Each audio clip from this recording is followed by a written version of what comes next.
Hello everyone. Welcome back to the channel. Enjoy the fanfic, and let's begin part 1. Hinata was sitting in the guest room of the Hyuga compound waiting for her time to come out.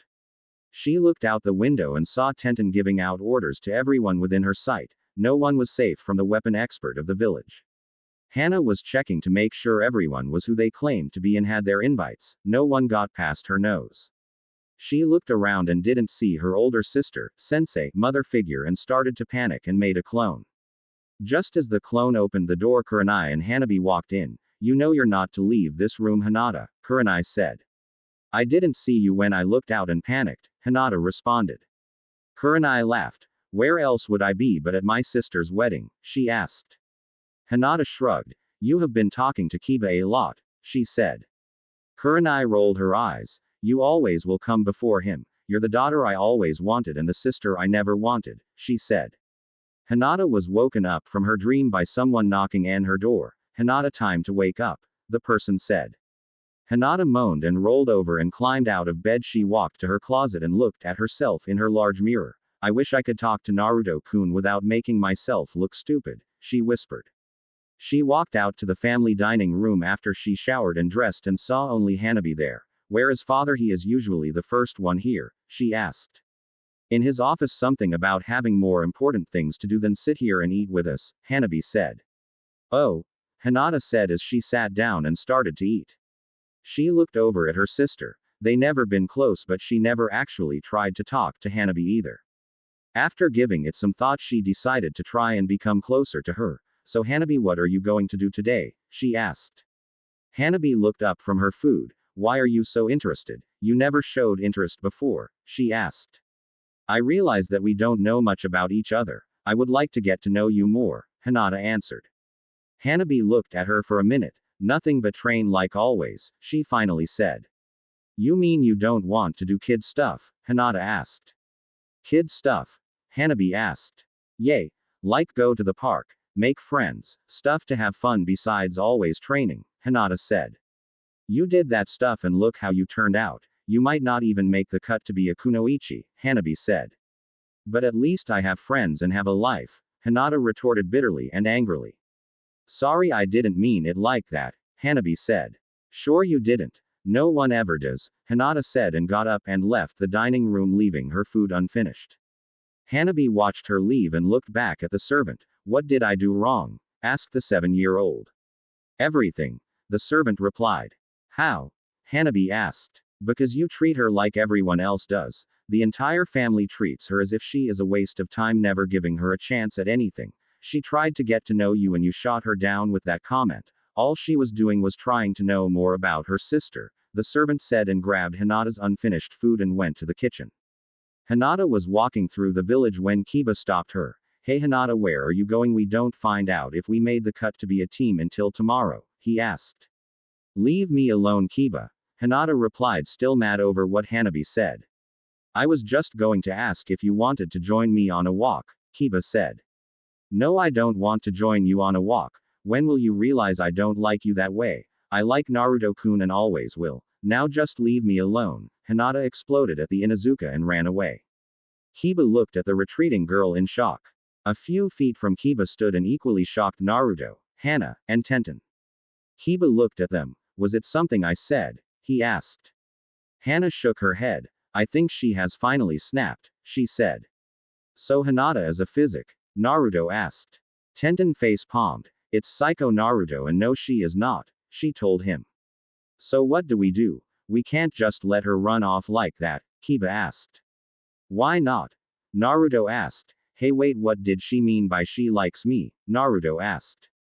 The three sweat dropped. It means how it sounds. She likes you, Hana said. But why? Hey, maybe we can be friends, Naruto said. Hana sweat dropped. Yes, maybe you could, but I think you have to ask her to find out, she said. Unknown to the four, a purple-haired Junin saw the entire things and decided to have a talk with a certain Hyuga heir. She quickly found said girl sitting in a forest looking over a waterfall. Beautiful, isn't it? She asked. Hinata looked up. Anko-san, she stuttered in surprise. The one and only, Anko replied.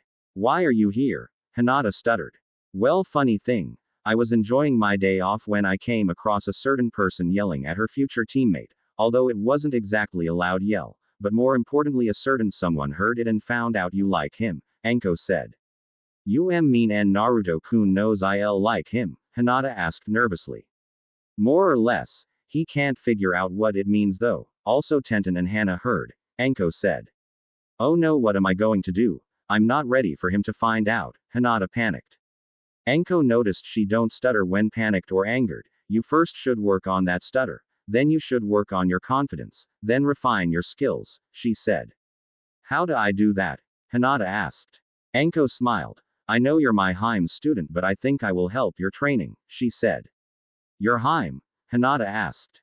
Yes, Kurenai and me are dating, Anko said. Oh, was all Hinata said. Well, now enough talk, get up. Time for training, Anko said. TR training, but I have the day off, Hinata said. There is no days off for a kunoichi. Now I really don't know how to work on a person's confidence, so instead we are going to jump straight into the training. We will work on speed, agility, taijutsu, ninjutsu, genjutsu, kenjutsu, chakra control, chakra reserve, beginner's medic, poisons, and anything else I think you should know, Anko said. Kenjutsu? Hinata asked confused. Yes, the art of sword fighting. It's something I learned when I was still under Orochimaru. Now stop stalling, get on the lake, all our training will take place there, Anko said. Anko sensei ca, can you not tell anyone your TR training me? Hinata asked. Sure, whatever, now let's go. We only have 3 hours until it's lunchtime. I want to get you through the basics of how my training works before then, Anko said. Hinata stood on the lake with Anko, who took out a few kunais. Now this part of training is the speed and agility. The best kunoichi will never overpower most shinobis, with the exception of Tsunade of course. Now in order to give yourself a fair chance you have to be able to dodge any and everything that comes your way, she said. And immediately started to throw the kunais at Hinata. Hinata dodged to the right and had to quickly jump to the left. As soon as her feet touched the water she was hit with a kunai. Hinata, never take your eyes off your opponent. Always be ready to dodge anything, Anko coached. They continued for a few more minutes. Okay Hinata, that's enough, you did good. Now I want to start you with a little taijutsu training, Anko said. Hinata got into her Jiyuken stance. I'm not expert on Jiyuken, but ain't your stance a little off? Anko asked.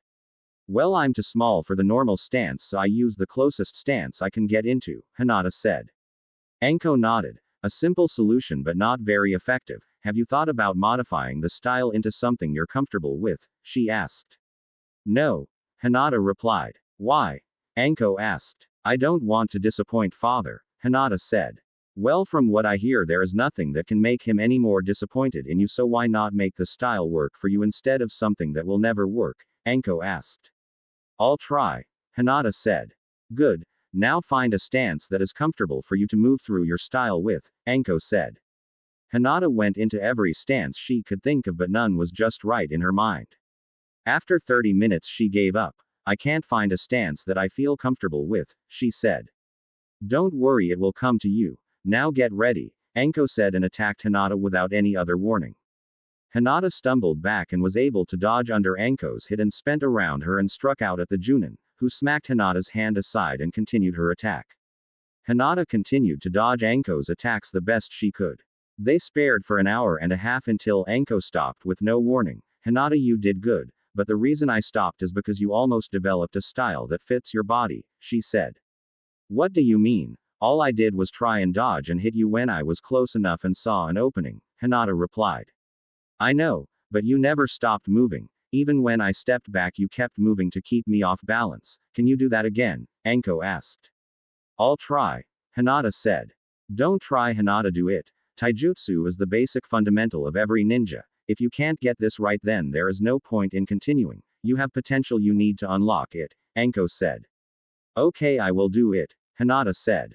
That's what I want to hear, Anko said. Hinata took a deep slow breath. She put her arms up so they both was in front of her, but the right one was bent at the elbow so it was just in front of her right. The left arm was barely bent at the elbow. She then started to stagger around. Think Jackie Chan's drunken fist. She moved around but never losing her balance or center of gravity. Now act like you're fighting someone, Anko ordered. Hinata staggered around and threw her right hand out faster than she ever did in the normal Jiyuken stance. She turned and spent while bending at the waist and kicking behind her with her left leg. She threw herself on her hands and did a handspring and spread her legs while turning her hands so she was spinning, then flipped upright and got back into her fighting stance, stagger and all. Anko smiled. Great job, Hinata. Once you master this stance you will be great. Now all you have to do is learn another taijutsu style to mix it up and you will be fine, she praised. Anko and Hinata walked through the forest back towards the village to eat lunch. They arrived at a small diner and saw Kurenai, so went to join her. Hey Haim, Anko said. Hello. Is there a reason you two are together? Kurenai asked. Well, I'm training her, Anko said. What? That's my job, I'm her sensei, Kurenai said. I know that. It's just extra help, Anko said. Kurenai eyed Anko. Why? She asked. Please let her continue to help, Hinata said. Kurenai looked at Hinata. Fine, but my training comes first, she said. Of course, Anko said. Now what did you train on today? Kurenai asked. The main thing we did was work on her taijutsu. I must say with some direction she will be a great kunoichi, Anko said. I know that already. Why do you think I wanted her instead of Ino or Sakura? Kurenai said. I thought it was because Hinata wasn't a fangirl, Anko said. Kurenai rolled her eyes. That had nothing to do with it. I chose Hinata because she reminds me of myself and I believe she can become a senin with the right training, she said. Sensei, did we make the cut to be genins? Hinata asked. Kurenai smiled. Yup, only 3 teams made the cut and you're on one of those teams, she said. Hinata smiled. What about Naruto-kun? She asked. Kurenai frowned. He needs a lot of training to be an effective shinobi, she said. Hinata's face dropped. He didn't make it, she asked. His team made it. Barely, but he needs a lot of training, Kurenai said. Anko shook her head. You almost gave the poor girl a heart attack, she said. Hinata walked into the compound happy that she was now a genin but tired from the training she went through. She walked to her room without being spotted by anyone and laid on her bed. When there was a knock on her door, Hinata, can I come in? She heard Hanabi's voice. Hinata immediately remembered what she said. Yes, she said against her better judgment. Hanabi walked in the room. Sorry, I didn't mean what I said earlier, she said. Hinata just looked at her. To Hanabi, her older sister seemed different than any Hyuga. I want to get to know you better also, she said. Hinata continued to look at her. Well, I'll be in my room if you want to talk to me, she said. You can stay, Hinata said just Hanabi was about to leave her room. You don't hate me? Hanabi asked. You're my sister, I can never hate you, Hinata said. But what I said earlier, I thought you would be mad at me, the 7-year-old replied. Hinata smiled. We are sisters, we will say things that the other don't like, it's part of the deal we get, she said. So what did you do today? Hanabi asked. Train and talked with some friends, Hinata said. Is there anyone you like? Hanabi asked. Why? Hinata asked, eyeing her sister. Hanabi shrugged. I figured that's what sisters talked about, she said. Well, I do like Naruto-kun, Hinata said. Hanabi made a thinking face. The loud boy who always wears orange, she asked. Yes, Hinata said. Father said he is a waste of space and needs to die, Hanabi said. I don't care what he says, I like him and will someday marry him. If you have a problem with him then get out my room, Hinata defended her Naruto-kun. Hanabi said. Do you have a problem with Naruto-kun? Hinata asked. How can I have a problem with him? I don't know him, Hanabi asked. Good, keep it that way, Hinata said. Okay. Hanabi said, confused. Hinata stood hidden behind a building watching as Team 7 left for a mission in Wave. She wanted to tell him bye. Good luck on his mission. Something, anything, but she couldn't get her legs to move or her mouth to speak. So she just stood there with the lunch she made for him as he walked further and further away from the village. She sighed and tried not to cry at her own weakness when he was out of her sight. She walked to her secret waterfall and sat down with the lunch specially made for Naruto. Kurenai came up to her a few minutes later. Didn't go so well, did it? She asked. I'm such a failure. I can't even talk to him, she replied. You're not a failure, Hinata. You just need time, Kurenai said, sitting next to her. Why can't I talk to him? Hinata asked. You're afraid of rejection, but don't worry, soon he will be doing whatever you say, Kurenai said. He is going to be so wrapped around your little finger when you say jump, he asked. How far? Anko said. It's how high. Not how far, Kurenai corrected. So the same message as got, Anko said. Hinata giggled at the thought of Naruto doing what she said when she said it. Hinata, Tenten, and Hana was walking around the village since they all had the day off. Since Naruto was still in wave, Hinata couldn't spy on him like she always did, so she decided to explore the village with her two best friends. As they walked past a shinobi shop, Hinata stopped. What's wrong, Hina? Hana asked. I'm just thinking, Hinata replied. About what? Tenten asked. Maybe I should buy Naruto-kun some new clothes, Hinata answered. Tenten and Hana nodded. It would get him out of that orange outfit he wears, Tenten said. What's wrong with that outfit? I bought it for his 5th birthday, Hinata asked. Nothing. Just he needs variety and a new identity. You see how people treats him. He needs to show people that he is a shinobi and not the same kid who used to prank people for attention, and a new set of clothes will be a start, Tenten said. I agree with Tenny, a new set of clothes will go a long way for him, Hana said. Yay. Maybe some weights and a weapon also. Oh, and weapon training. He is not that good with weapons, Hinata said. I can help him train in weapons. Just let me know the days so I can be ready, but I would prefer if it was in the morning or at night, Tenten said. Now all he needs is someone to teach him taijutsu, because I saw his team training and he inst learning nothing from his sensei, Hinata said. Why not guy? He is the taijutsu expert, Hana suggested. What, and have him try and turn my Naruto-kun into another version of him, Hinata said in horror. You're right, bad idea, Hana said. I know, he wants to surpass the Yondaime, right? Hana and Tenten nodded. Well, why not try and get the same person who trained the Yondaime to train Naruto-kun, Hinata suggested. Just one problem. How do we find a Sennin and get him to train a Genin? Hana said. I don't know, Hinata said. Maybe we should ask the Hokage, Tenten suggested. I don't know. How would he find him? He can't even leave the village, Hinata said. So how do we find him? Hana asked. The three thought for a minute when Sum walked up to them. What are you three doing? I thought you would be shopping or something on your free day, she asked. Mom, what are you doing? I thought you had a lot of work to do, Hana asked. That's the beauty of Cage Bushins, they do all the work and I get all the information. Maybe one day I'll teach it to you three, she said. Maybe you can help us, Hana said. Help you with what? Sum asked.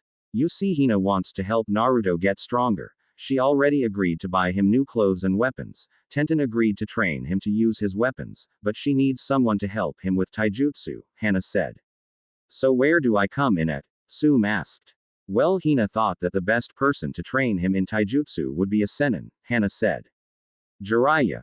Sum guessed. Yes, but we have no way of finding him, Hana said. Sum nodded. I'll see what I can do, she told them.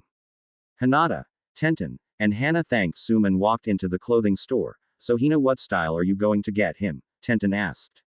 I don't know, he needs something that stands out since that his personality but also makes people know he is serious, Hinata said. So something that's white or red? Hana asked.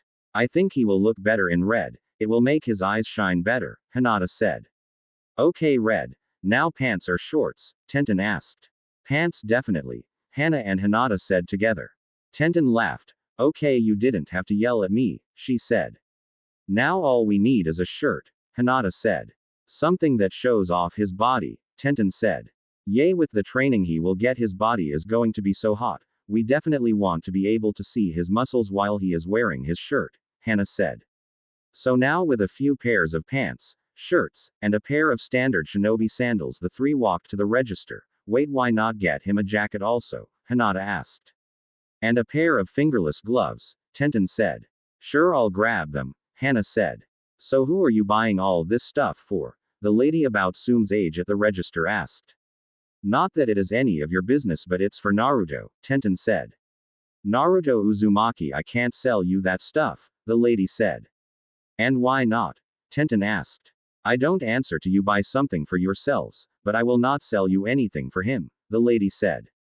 For who? Kurenai asked from behind Hinata. Naruto. Hina is trying to buy him some new clothes but she won't sell us anything, Tenten said. Kurenai looked at the lady. I'm sure both the Hyuga and Inuzuka clans will be happy to hear that you're refusing to sell anything to their heirs, she said and walked out the store with Hinata, Hana, and Tenten. What? Wait, come back. You can buy anything. Don't go, wait, the lady yelled after them.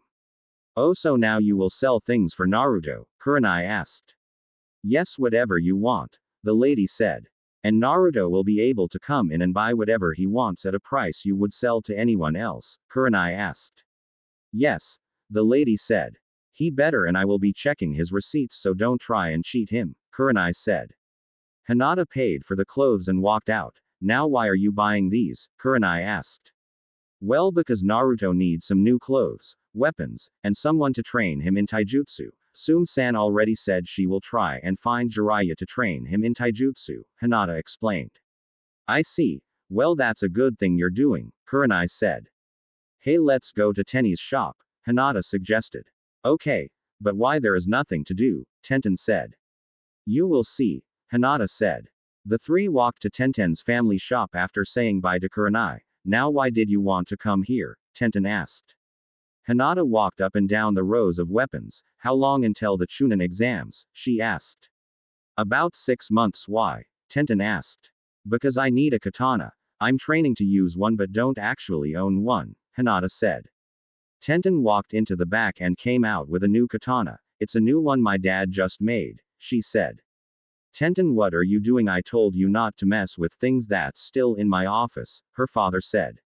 I know, but Hina needs a katana. And not just any katana but one that is special, Tenten said. I see. Who is your kenjutsu master? He asked. She asked to remain nameless, Hinata said. He nodded. Just like most true kenjutsu masters, are you willing to put your blood on this katana? He asked. Yes, Hinata answered. Good, Tenten, he said. Tenten pulled out the katana and pointed it at Hinata. Hinata placed her palm on the blade and Tenten quickly sliced her palm with the katana. It made a ringing noise then stopped. Tenten cleaned the blade and put it in its sheath. Here is your new katana, she said. Hinata smiled. Thank you, she said, taking the weapon. The sheath and handle of the katana was light purple while the blade was black.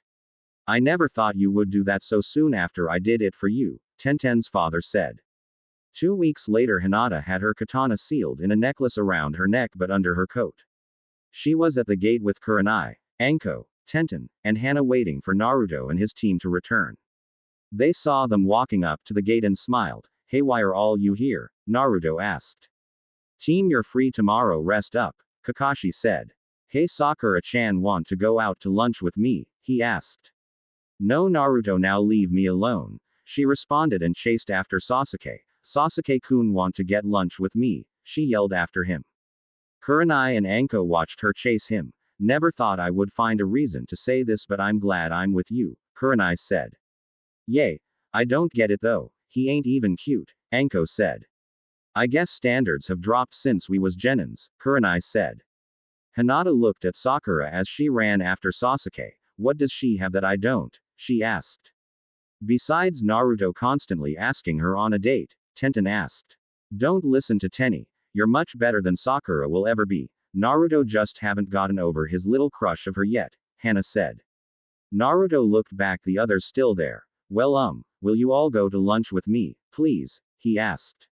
The way he asked sounded to them as if he was begging and none could turn him down, so they all went to Ichiraku's ramen to eat lunch. Naruto ate while telling them about the mission and how he had a bridge named after him. Tenten elbowed Hinata. Give him the gift, she whispered. I'm too nervous, Hinata said. Just do it or he will never notice that you like him, Tenten said. Notice that we like him, Hana corrected. Hinata slowly grabbed a scroll and handed it to Naruto. Here, Naruto-kun, she stuttered. Naruto looked at the scroll confused. Well, are you going to open it? Ayame asked from across the counter. Naruto opened the scroll and found a bunch of red clothes, some sandals, some new kunais and shurikens, and note telling him to be at Tenten's family shop every morning at 6. Wow, thanks, but why do I have to be at Tenten's shop every morning? He asked. To learn to use your shurikens and kunais correctly, Tenten said. Here, I got you something also, Ayame said. She pulled out a box. I'm not a kunoichi so I can't put it in a scroll, and I don't have a lot of money so I had to save up for it. I tried to buy it for when you became a genin but didn't have the money yet, she told him. Naruto took the box and opened it. Inside the box was a large book on sealing and how to perform them. Naruto looked at Ayame then everyone else. Thank you so much, these are the best gifts I have ever gotten, he said. I have one more thing. Ayame pulled out a standard Anbu katana. I found this one day when I was walking through the forest and got Hyuga to agree to train you to use it, she said handing it to Naruto. Really? Wow, you're the best, Ayame, Naruto said hugging the older girl who smiled and hugged him back. Maybe you should thank them also, she whispered in his ear. Naruto of course agreed and the first person he hugged was Hinata who was the closest to him. Thank you so much Hinata, the girl fainted in the hug. He then hugged Tenten and Hana thanking them both. A week later Jiraiya arrived in the village and went directly to the Inuzuka compound. I'm here to see Sume, he told the guard. Right. The guard told him where to find Sume and Jiraiya walked into the compound. Sume, I'm here, what's so important? Jiraiya asked once he saw her. Jiraiya, thanks for coming so fast. I have a request. Actually it's a request from my daughter Hana and her two friends Hinata and Tenten, Sume said. Okay, what's the request? Jiraiya asked. Train Naruto Uzumaki for the next 5 months until the Chunin exams start, Sume said. Why me? Don't he have Kakashi as a sensei? Jiraiya asked. Yes, but Kakashi has been favoring Sasuke Uchiha since he got him as a student. They think that if Naruto don't receive proper training he will die before his time, and we both know what Minato and Kushina gave up to give him a chance to follow in their footsteps, Sume said. Minato and Kushina, the only students that me and Tsunade took on as official genins who are still alive. I'll look into the situation. If it's as bad as you say I'll train him. Besides I've been thinking about taking on a new apprentice, Jiraiya said and left. Sume shook her head. Those senins never change, she said to herself. Jiraiya found Naruto and watched him to see how skilled he was. When Naruto's team training was over Jiraiya had to restrain himself from 1. Killing Kakashi and 2. Going to the 3rd and beating some sense into him for allowing Kakashi to be a sensei the way he treats his students. Jiraiya calmed down and followed Naruto into the forest where he made himself known. Naruto Uzumaki I assume, he asked. Naruto looked at him. Yes, who are you? Naruto asked. I'm Jiraiya of the Senins. He was cut off. I know you. You're supposed to be really strong. Can you train me please? Naruto said. Jiraiya smiled. Sure, that's why I'm here. Because it was brought to my attention that you're being neglected by your sensei. So here's the deal, I will train you in private after your team training. But you can't let anyone know I'm here and you can't show what I'm training you in until the Chunin exams, he said.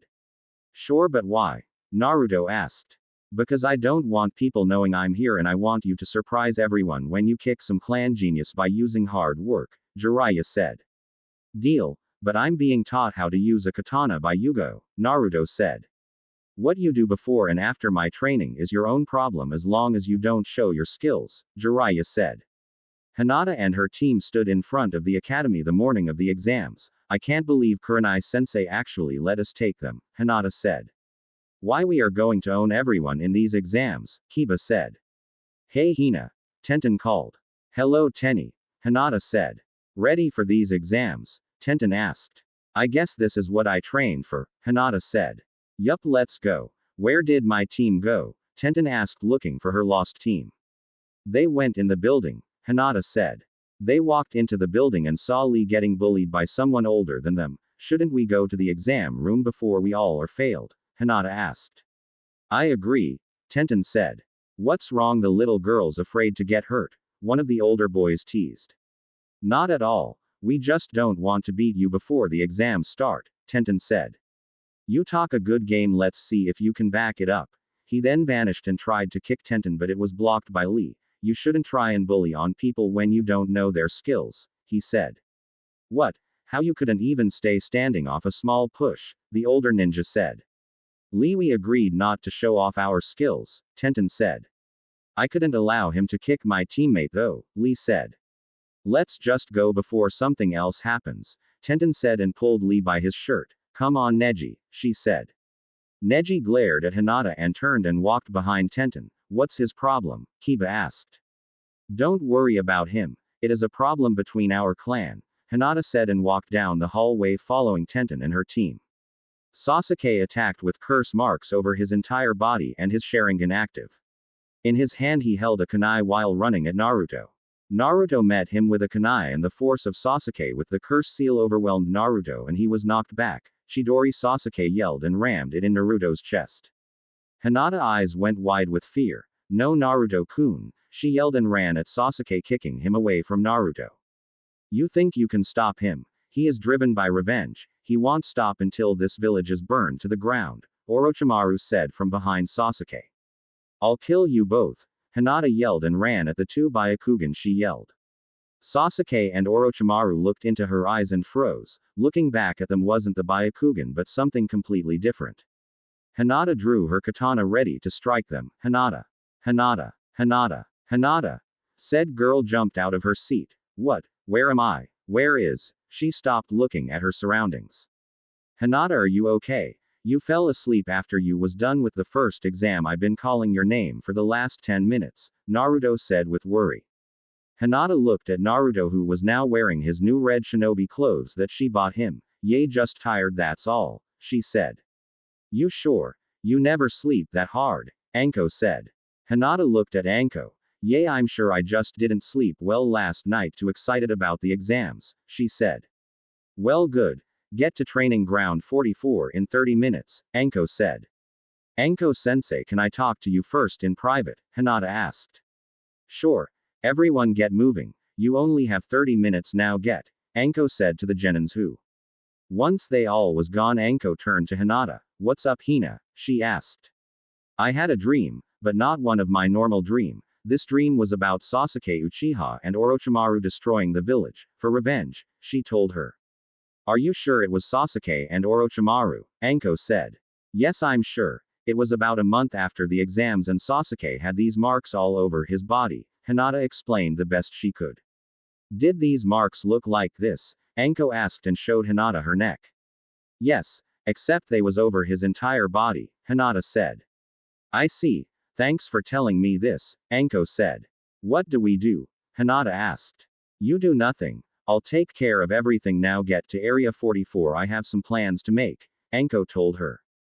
Anko Shunshine to the Hokage's office. I have a request, she said. The Hokage and Junin senseis looked at her. What kind of request? The Hokage asked. I want Anbu patrolling the Forest of Death during the entire time my part of the exam is going on, she told him. Why? The Hokage asked, curious. Let's just say I have a bad feeling, Anko said, rubbing her neck while trying not to give away all this was coming from a dream that Hinata had. Fine, how many? The third asked. As many as possible, and have most of them focus on the genins from Konoha, she told him. Why exactly should they focus more on our genins and not the rest? Kurenai asked. Because he won't be as worried about them as much as he would about our genins, that's why, Anko said and walked out. What was that about? Anko never does anything like this, Kurenai asked. I know, that's why I'm going to have 10 teams patrolling the forest, the third said. Anko arrived at training ground 44 and smiled at Hinata. Now let's get started. Everyone sign this waiver and turn it into the people inside that tent. You will then get a scroll, a heaven or earth scroll. To pass this exam you must get the other scroll within 5 days and reach the tower in the middle of the forest, she said. Once the waivers was passed out, she walked up to Hinata. Thanks for that. You might have helped us, she said and walked away. What was that about? Kiba asked. Something between me and her, Hinata said. The genins was standing by their assigned gates and Hinata saw that they was 2 gates from Naruto's. Hey, maybe we should team up with Naruto's team since we are pretty close together and we can get to the tower faster if we have more people, she suggested. I agree, logically working together gives us an advantage, Shino said. Whatever, we can do this without their help, Kiba said. But what if we have to fight one-on-one battles next and we are tired because we tried it by ourselves and it took us too long, Hinata argued. Fine, we can team up with them, Kiba said. Hinata was jumping through the forest with her team. Naruto-kun, she called out. Hinata. Naruto stopped with Sakura. What are you doing? Shouldn't you be looking for a scroll? Sakura asked. I know, but I thought we could help each other since we both have the same scroll, Hinata said. How do you know that? Naruto asked. She has the Byakugan Naruto, she can see whatever she wants, Sakura said. Oh right. Well, let's find the other scrolls, Naruto said. They all started to jump through the forest. Hey, do you all get the feeling that we are being followed? Naruto asked. What, getting scared? Sasuke asked. Shut up, Tem. Naruto said. Maybe you both should shut up, Kiba said. Go fetch a stick, mud breath, Naruto said. Why, you little? Kiba was cut off. Quiet, someone is coming, Hinata said. Fuden. Great breakthrough, they heard, and was all blew off the ground. Before they flew too far, each one of them was caught by a person wearing a mask and sat safely on the ground. Oh, so backup is here, why am I not surprised? They heard. Orochimaru, you never pick on someone your size, do you? They heard Akunoichi's voice. Oh, Anko, is that you? My, how you have grown over the years. I see you're still mad that I left you behind, Orochimaru said. Actually, I couldn't be happier. The day you left was the day I got my freedom back. Now prepare to die for all your crimes, Anko said. Oh, big words, but can you back them up? Orochimaru said. Come find out, Anko said. The debris finally cleared and Orochimaru saw he was extremely outnumbered 21 to 1, and 20 of them was ANBUs and the one was Anko, who he personally trained. If it's one thing about you, you're always prepared, right, Anko? He said. Anko got into her fighting style, as did all the ANBUs. Why don't you just die? We both know you can't survive against all of us, Anko said. Orochimaru chuckled. You may have won this time, Anko, but no, I will be back. I don't know how you knew I was here, but I will find out, and when I do, I will kill the person who told you, he said. Just call it a curse. You can't be in the same village as me without me knowing, Anko said. Just like you, using everything to your advantage, even my own cursed seal. No matter, you may have suppressed it to the point that I have no control over it, but what will you do when you face someone who has mastered the seal, someone who uses that power for their advantage? Orochimaru said and melted into the ground. Cat, you and your team stay with the Genins until they are in the tower. The rest of you find him. I don't want to feel an ounce of his chakra in this village, Anko ordered. Hey, I know this Anbu. Her hair looks familiar, Naruto said. Naruto, you have an exam to get to. Stop standing around, Anko said. Right. Bye, Anko sensei, Naruto said and jumped off. Hiashi walked through the tower and into the ring. He was not at all surprised when he saw Sume, Inoichi, Shikaku, Shibi, and Shuza, since it was common for clan heads to come watch preliminary matches if someone in their clan was involved, but he was surprised that Hinata made it this far. As far as he was concerned, this would tell him what he needed to know. Hinata is worthless and gets sealed, while Hanabi will be clan head. He stood in the designated spot for clan heads and waited for the fights to get started. The fights went on with Sasuke, Temari, Naruto, Gaara, Kankuro, Shikamaru, Shino, Dosu all winning. Now all eyes was on her and Neji, the last two that needed to fight. Hinata slowly walked down to the arena, feeling her father's eyes on her. She gulped, then took a deep breath. Go Hinata, you can do it, Naruto yelled. Hinata smiled and calmed. Kurenai smiled. He has that much of an affect on her, she whispered to herself. Neji walked down. Lady Hinata, you finally came to face your fate, but I must congratulate you. I thought you would quit these exams before you made it this far. You have potential, but your run stops here, he said. Hinata was shocked that Neji just congratulated her. Thank you, I think, she said. Neji smirked. But I must ask, why are you still here? You're shaking so bad that I can hear the movements in your jacket. You should give up and save yourself the embarrassment of being humiliated, he said. I won't give up, Hinata said. So you're still a little girl trying to be a woman. You have missed a few steps in the middle. I won't tell you again, give up, Neji said. Hey, who do you think you are to tell Hinata she has to give up? I bet she beats you, Naruto yelled. Hinata got into her stance. Thank you, Naruto-kun, for believing in me, she thought. Defend yourself, brother Neji, she said. What, their brother and sister? Naruto asked. No, Naruto. Neji is Hinata's older cousin. She thinks of him as a brother though, Kurenai said.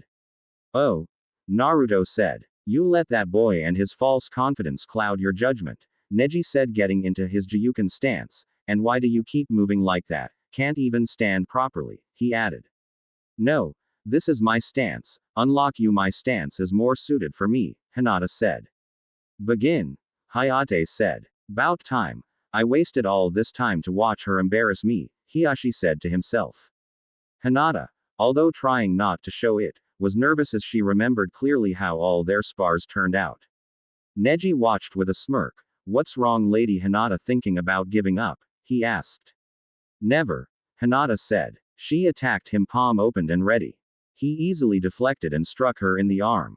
Hinata jumped back and opened her chakra point back and attacked him again. They blocked and tried to hit each other for a few minutes until Hinata struck Neji in the stomach. They jumped apart. Seriously, Lady Hinata, is this the best you can do? It's pathetic, Neji said as if wasn't even hit by her. Impossible, I hit your chakra point, she said.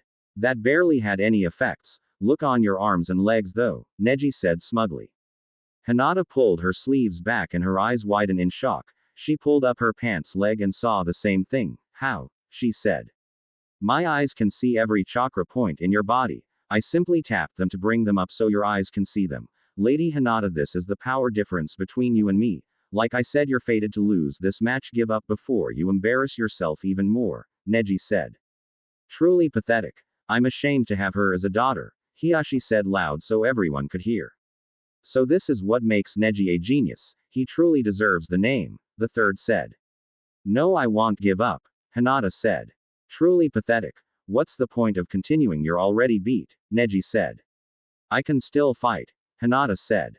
Fine, I will slowly close your chakra points until you give up, Neji said.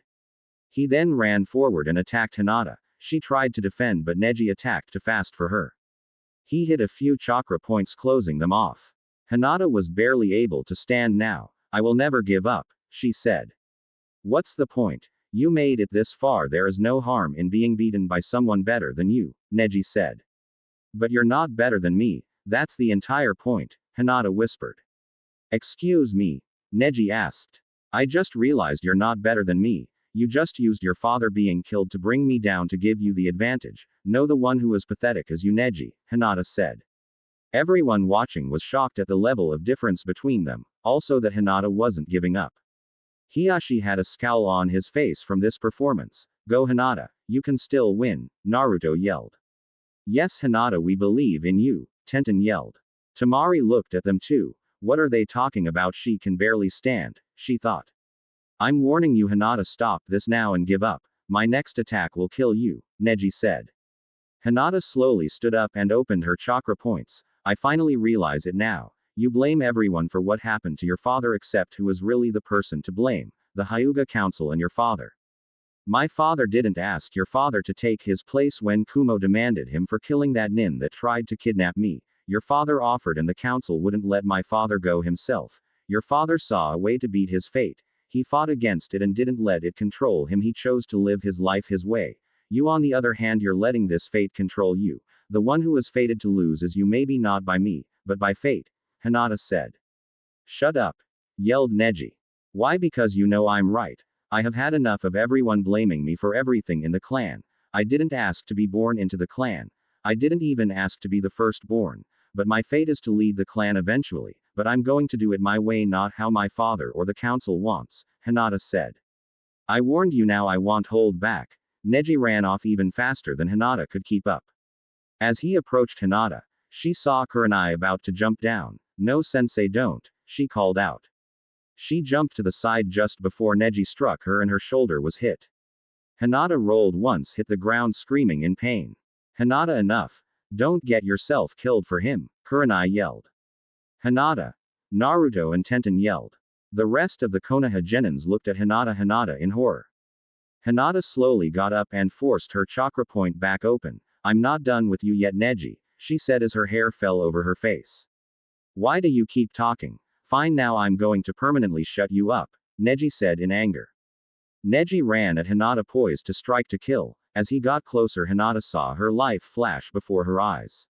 She saw all her dreams go up in flames, all because she wasn't willing to admit that she was beat. Naruto-kun, I did all this to prove that I can stand up for myself, she thought.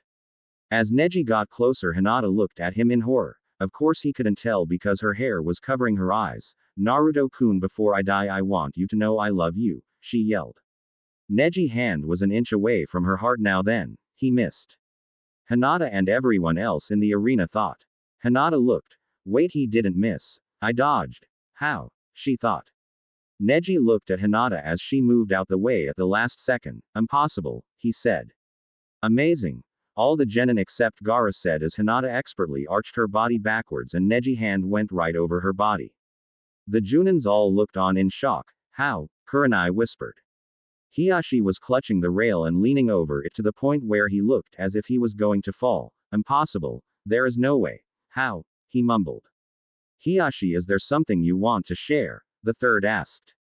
That move. Her mother was famous for that, but there is no way she could learn it, Hiashi said. What do you mean her mother died when she was 5 having Hanabi? Kurenai said. No, Hanabi has a different mother than Hinata. Hinata's mother died when she was only days old. I decided to remarry before anyone knew. Even the elders of the clan thought Hanabi and Hinata had the same mother, Hiashi said.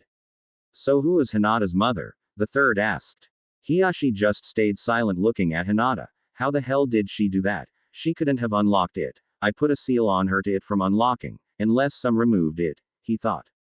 Hinata flipped her legs over her body and somersaulted, landing perfectly on her feet. She wobbled and regained her balance. I don't know what happened, but I can still fight, she said and ran at Neji. Neji, still shocked, reacted too late as he tried to duck under her hand and was hit by Hinata's Jiyuken right in the chest just to the right of his heart. Hinata stopped her chakra before too much entered and looked at him in shock. Oh no, I killed him, she yelled as he hit the ground. Hayate jumped down and checked him. Hinata, he is not dead. You missed his heart, and you win, he said.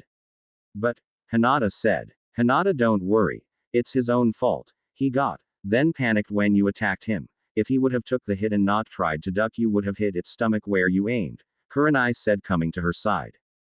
Kurenai sensei, what happened? Naruto yelled down at her. I'm not entirely sure, but somehow Hinata won, Kurenai said. Yeah, we know that, but how did she dodge that hit? She could barely move before, Naruto asked. I don't know, you will have to ask Hinata, Kurenai said. Hina, how did you do that? Tenten asked. I don't know, it just happened, Hinata said. Hiashi turned and stormed out of the building. Soon watched him. The only person who knows what happened is Hiashi, and he hates Hinata, so I don't think he will tell us, she said. Hinata looked at Neji. Is he going to be okay? She asked. Yes, but I'm worried about you. How do you feel? Kurenai asked. Alive, was all Hinata said. Hey, maybe this will help, Naruto said, holding the salve Hinata gave him. I don't think so. She is not injured on her skin, but on her chakra points, Kurenai said. Oh, Naruto said. Konoha shinobi are strange, Temari said. Hey, you're strange, Naruto yelled at her. Temari laughed. I think we can be good friends, she told him with a wink. You want to be my friend? Awesome, Naruto said. Everyone in the arena sweat dropped. Naruto, you missed her meaning behind that, didn't you? Kakashi asked. What meaning? Naruto asked. Forget it, Kakashi said. Well, everyone who won their match, you have a month to train for the final round. Use what you saw here wisely, the third said. Yes, ramen time. I'm starving. Anyone want to join me? Naruto yelled with a cheer dance. I would, but I need to get Hinata to the hospital, Kurenai said. Sasuke-kun want to go on a date? Sakura asked. No, Sasuke said and walked away. Ino laughed. Shut up, Ino pig, you didn't get a date either, Sakura said. I didn't ask him. I'm going to lunch with my team, Ino said. I'll go with you, Naruto, Tenten said. Really awesome. Let's go, I'm paying, Naruto said. Naruto and Tenten arrived at Ichiraku's ramen. Hey old man, I'm starving and I won my match. I made it to the final round of the Chunin exams, Naruto said. Really, congratulations. 2 free bowls on the house, Tsuki said. Really, free ramen, Naruto said. Don't forget you're paying for me also, Tenten said. Oh right, give them to her. I never got a chance to pay her back for teaching me to use kunais and shurikens, correct? Naruto said. Oh Naruto, you're on a date? Tsuki asked. What, no. We are just friends, that's all. Naruto panicked, not wanting to feel Tenten's wrath. Tsuki laughed. I'll be back with your food, he said. So Naruto, anything you want to talk about? Tenten asked. Well, what makes you want to be a weapons mistress? Naruto asked. I live in a forge. My father is always making weapons. What else would I do with all those weapons laying around the house besides master them? Tenten asked. Oh right. Stupid question, Naruto said. So how does it feel to be one step closer to becoming Hokage? Tenten asked. Awesome. I know I always go on about being Hokage, but really I don't think I will get it because everyone hates me. I'm just happy with a few friends to protect, Naruto said. Oh really? So you will give up on your quest to become Hokage? She asked. Well no. Ain't that every ninja's goal to be a Kage? I'm just saying that with you, Hinata, Hana, Kurenai-sensei, Enko-sensei, the perverted sage, Sum-san, and now Tamari. I would rather get strong to help you all instead of helping a bunch of people who wants me dead, Naruto said. Oh I understand, but when you get the Hokage position you will make me the weapons expert in the Anbu, Tenten asked. Of course I will, Naruto said. Tenten smiled. You're a good friend Naruto, she said. Thanks you are too, Naruto said. Food's done, Chuki said. Hey old man, where is Sister Ayame? Naruto asked. Oh she went out with her boyfriend, Chuki said. Boyfriend? Naruto asked. Yay. Don't worry I check him out, he is nice, Chuki said. He better be, and if he hurts Sister Ayame then I'll hurt him, Naruto said. Tenten laughed. You're protective, she said. Ayame was the first person to be my friend, Naruto said. I understand, Tenten said and started to eat her ramen. Well if it isn't my fellow blonde, they heard. The two turned and saw Tamari. You're Tamari right? Naruto asked. Yup, she replied. Well want to join us? Naruto asked. Is that fine with your date? Tamari asked. She is not my date, we are friends, Naruto said. Oh so that Hyuga is your girlfriend, Tamari said. Who Hinata? No she is also my friend, why are you so interested in it anyway? Naruto asked. Well she did say she loves you, Tamari said. I know, but I don't really know what that meant and my sister ain't here to explain it to me, Naruto said. Oh, was all Tamari said. So are you going to join us? Naruto asked. If it's fine with her, Tamari said. Fine. But don't make any moves at Naruto, Tenten said. I won't, at least not while the exams are still going, Tamari said. Hey brat, I heard you made it to the finals, he heard Jiraiya's voice. You bet perverted sage, I kicked Kiba's, and Sum-san was there to see it, Naruto said. Good, you have tomorrow off, meet me the next day at the same training spot, he said and vanished. You're trained by Jiraiya? Tamari asked. Who the perverted sage? Yay he is fine, just a big freaking pervert. He spends the entire time watching girls as they swim in the lake near where he has me training at, Naruto said. Maybe it's just his style to tell you what to do then let you figure out how and help if you need it, Tamari said. Yay, that's what Hinata and Tenten said. Oh you should watch out if you are using the baths here, he is not a senin for nothing, Naruto said. I'll keep that in mind, Tamari said. Hinata walked out the hospital with Kurenai. Sensei are you going to train me this month? Hinata asked. Yes, I already talked to Hiyashi, he has no interest in training you, Kurenai said. Oh, I thought he would be happy I won against Neji, but he seems as if he hates me even more, Hinata said. I know, just don't think about him, Kurenai said. Okay sensei, Hinata said. Did you talk to Neji? Kurenai asked. He was still unconscious, Hinata said. Hanabi was walking through the compound when she heard talking from her father's office. She walked up and pressed her ear to the door so she could hear what whoever it was. I don't know what you're trying to do is risky. You already hid it this long. Why do you need to change the hiding spot now? A male asked. Because if she finds this it would bring too much attention to the Hyuga clan, Hiyashi said. But she already unlocked her second Dōjutsu. You saw it yourself. Nothing short of killing Hinata will stop this from getting out. I know but that will probably force the Kyuubi brat to remove the seal, Hiyashi said. What do you mean? The Hyuga elder asked. Simple. Hinata is one of the few friends that Naruto has. If anything was to happen to her imagine what it would do to him. I wouldn't be surprised if Hinata, Tenten, and Hana didn't prevent him from killing himself, Hiyashi said. Naruto Uzumaki. He should have been killed with his mother, the elder said. I know father, but what can we do? The third protected him, Hiyashi said. I know, What a shame, killing him would have ended that Uzumaki bloodline. How Kushina was able to escape Whirlpool before Iwa got there is beyond me, the elder said. Yes, I know, but we are getting off topic. What do we do about our current situation? Hiyashi asked. I agree with you that Hinata can't become aware of this packet. You shouldn't have took it out of its hiding spot, the elder said. Maybe, but it was too dangerous still here in the compound. We need someplace outside the compound to hide it, Hiyashi said. Yes, how about the Uchiha compound? The elder said. Yes, that will work, Hiyashi said. Byakugan, Hanabi said. She peered through the wall and saw a box in purple paper with the name Hinata on it. She then turned and went to her room. The next day Hanabi walked up to Hinata. Where can I find your boyfriend? She asked. He ain't my boyfriend, Hinata said with a blush. But you told him you love him, right? Hanabi asked. Well, yay, but he don't know what it means, Hinata said. Oh, Hanabi said. Why are you looking for him anyway? Hinata asked. You will see, it's a surprise, Hanabi said. Well, right now he is at Ichiraku Ramen, Hinata said. Thanks, sister, Hanabi said and ran out the dining room. Hiyashi came in. Where is she going? He asked. Don't know, I didn't ask father, Hinata said. Hanabi ran through the village and came up to the small restaurant. She walked in. Is Naruto Uzumaki in here? She asked.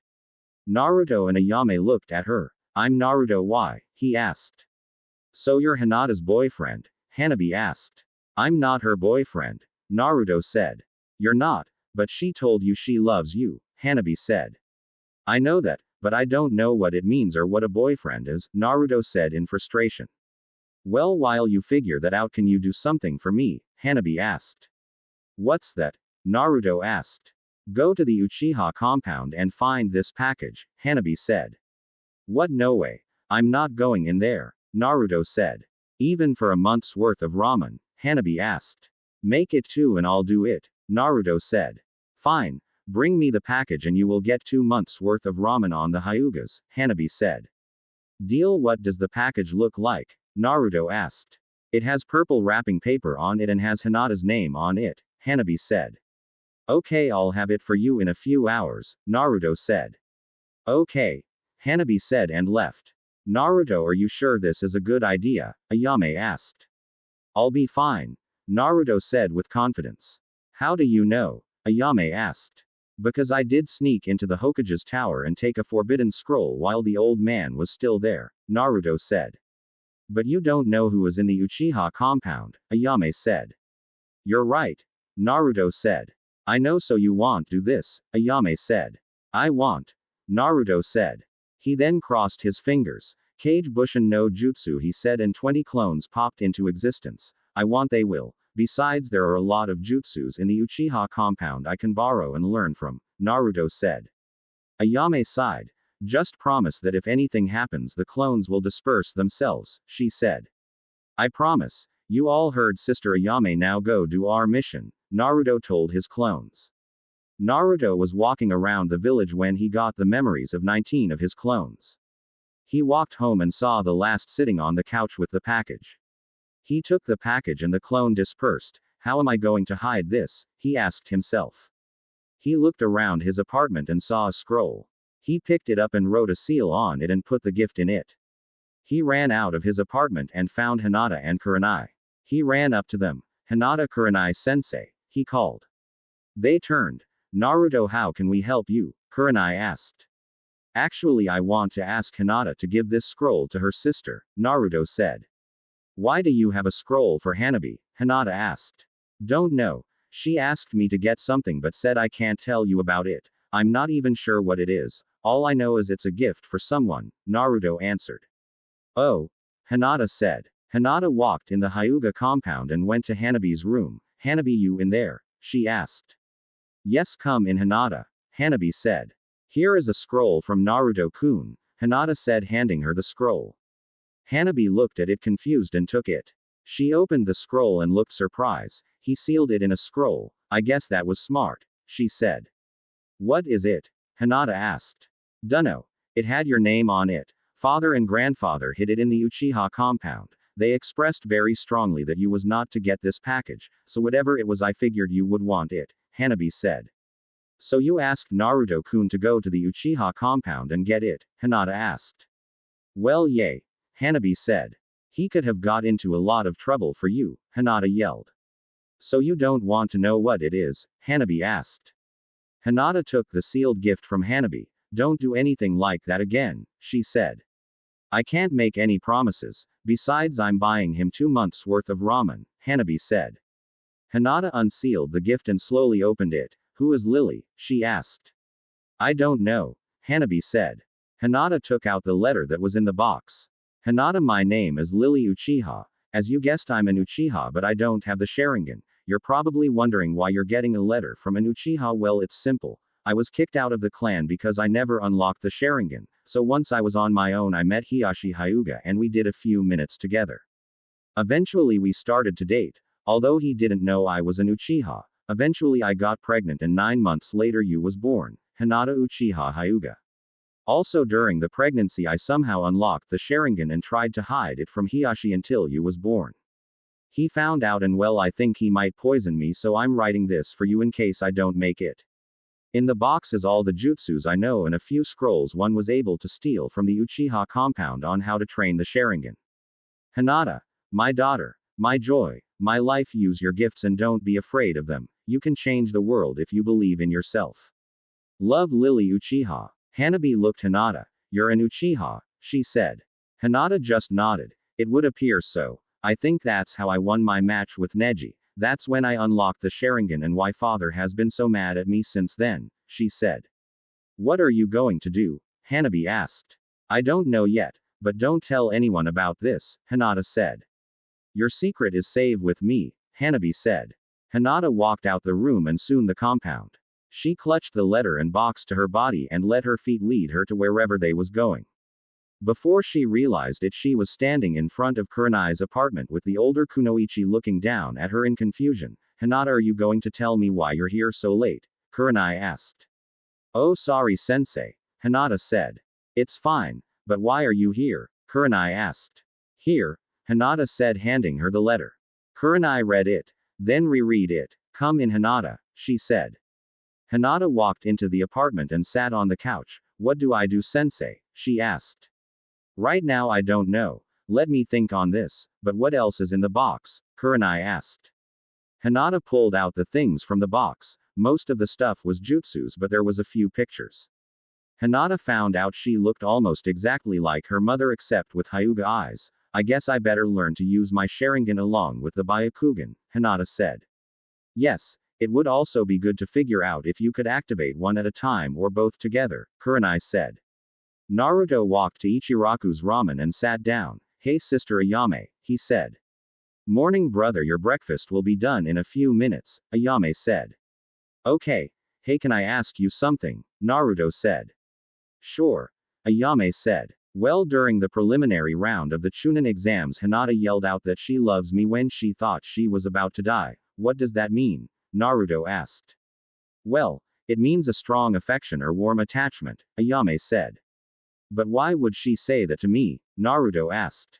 Well, Naruto, the heart works like that. Sometimes you will love someone for reasons you can't explain, but don't listen to what people say. There is a lot to love about you, Ayame said. But I like Sakura, Naruto said. Are you sure you like her as something more than a friend? Ayame asked. Yay, Naruto answered. Really? Ayame asked. Yay, I think I do anyway, Naruto said, now uncertain. Ayame smiled. Look, Naruto, you're my little brother, so I'm going to help you through this. When was the first time you thought you liked Sakura? Ayame asked.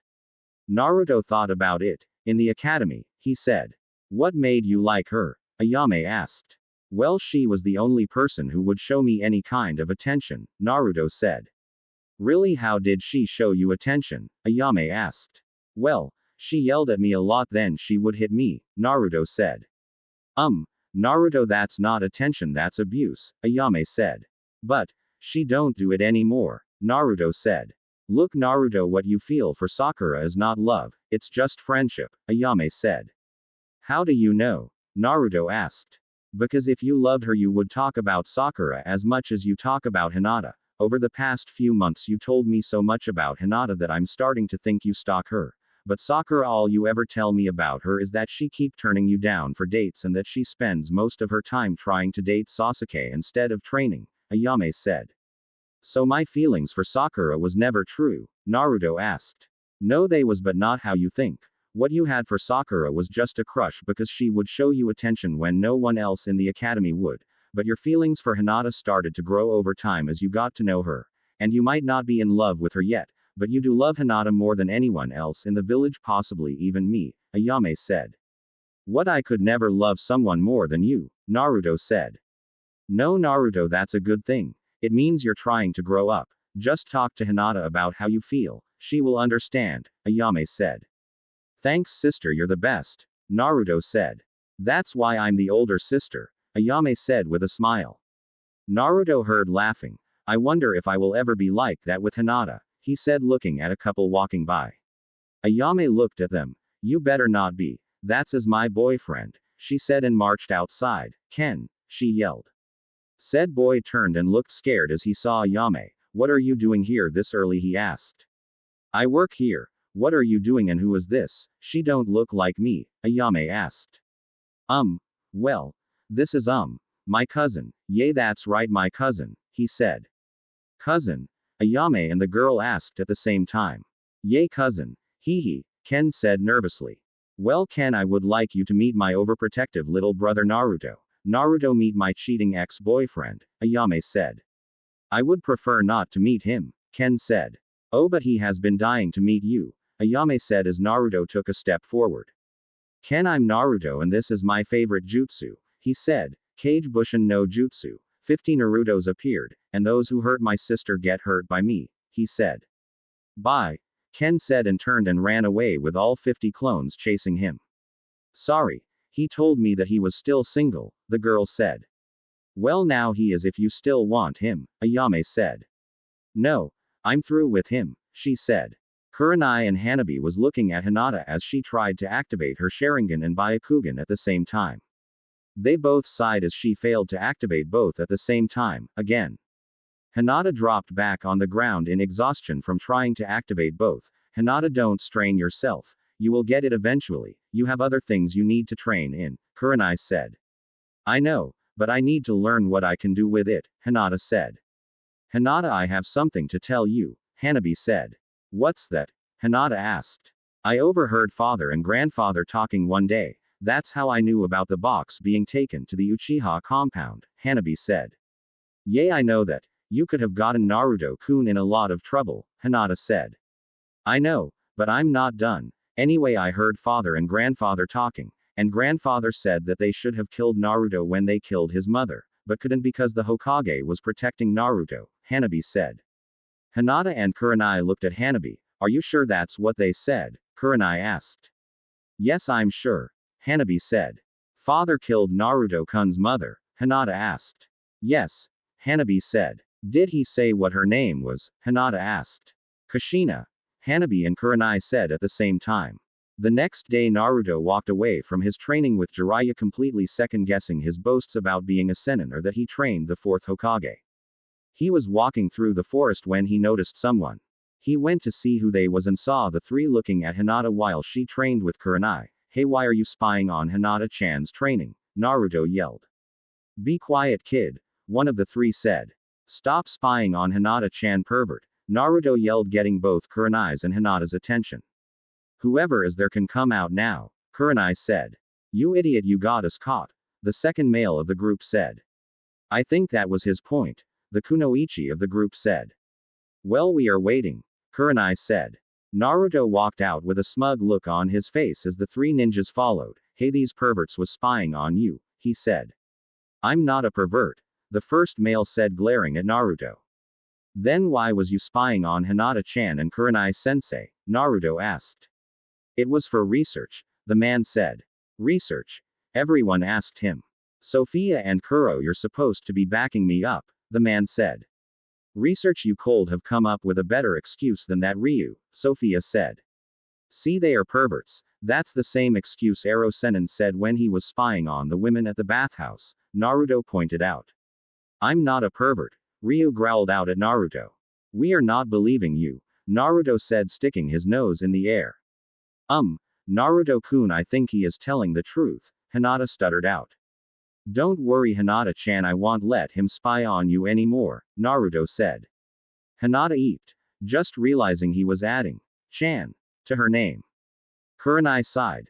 Naruto, you can't always jump to conclusions about people, she said. But I busted them, Naruto pouted.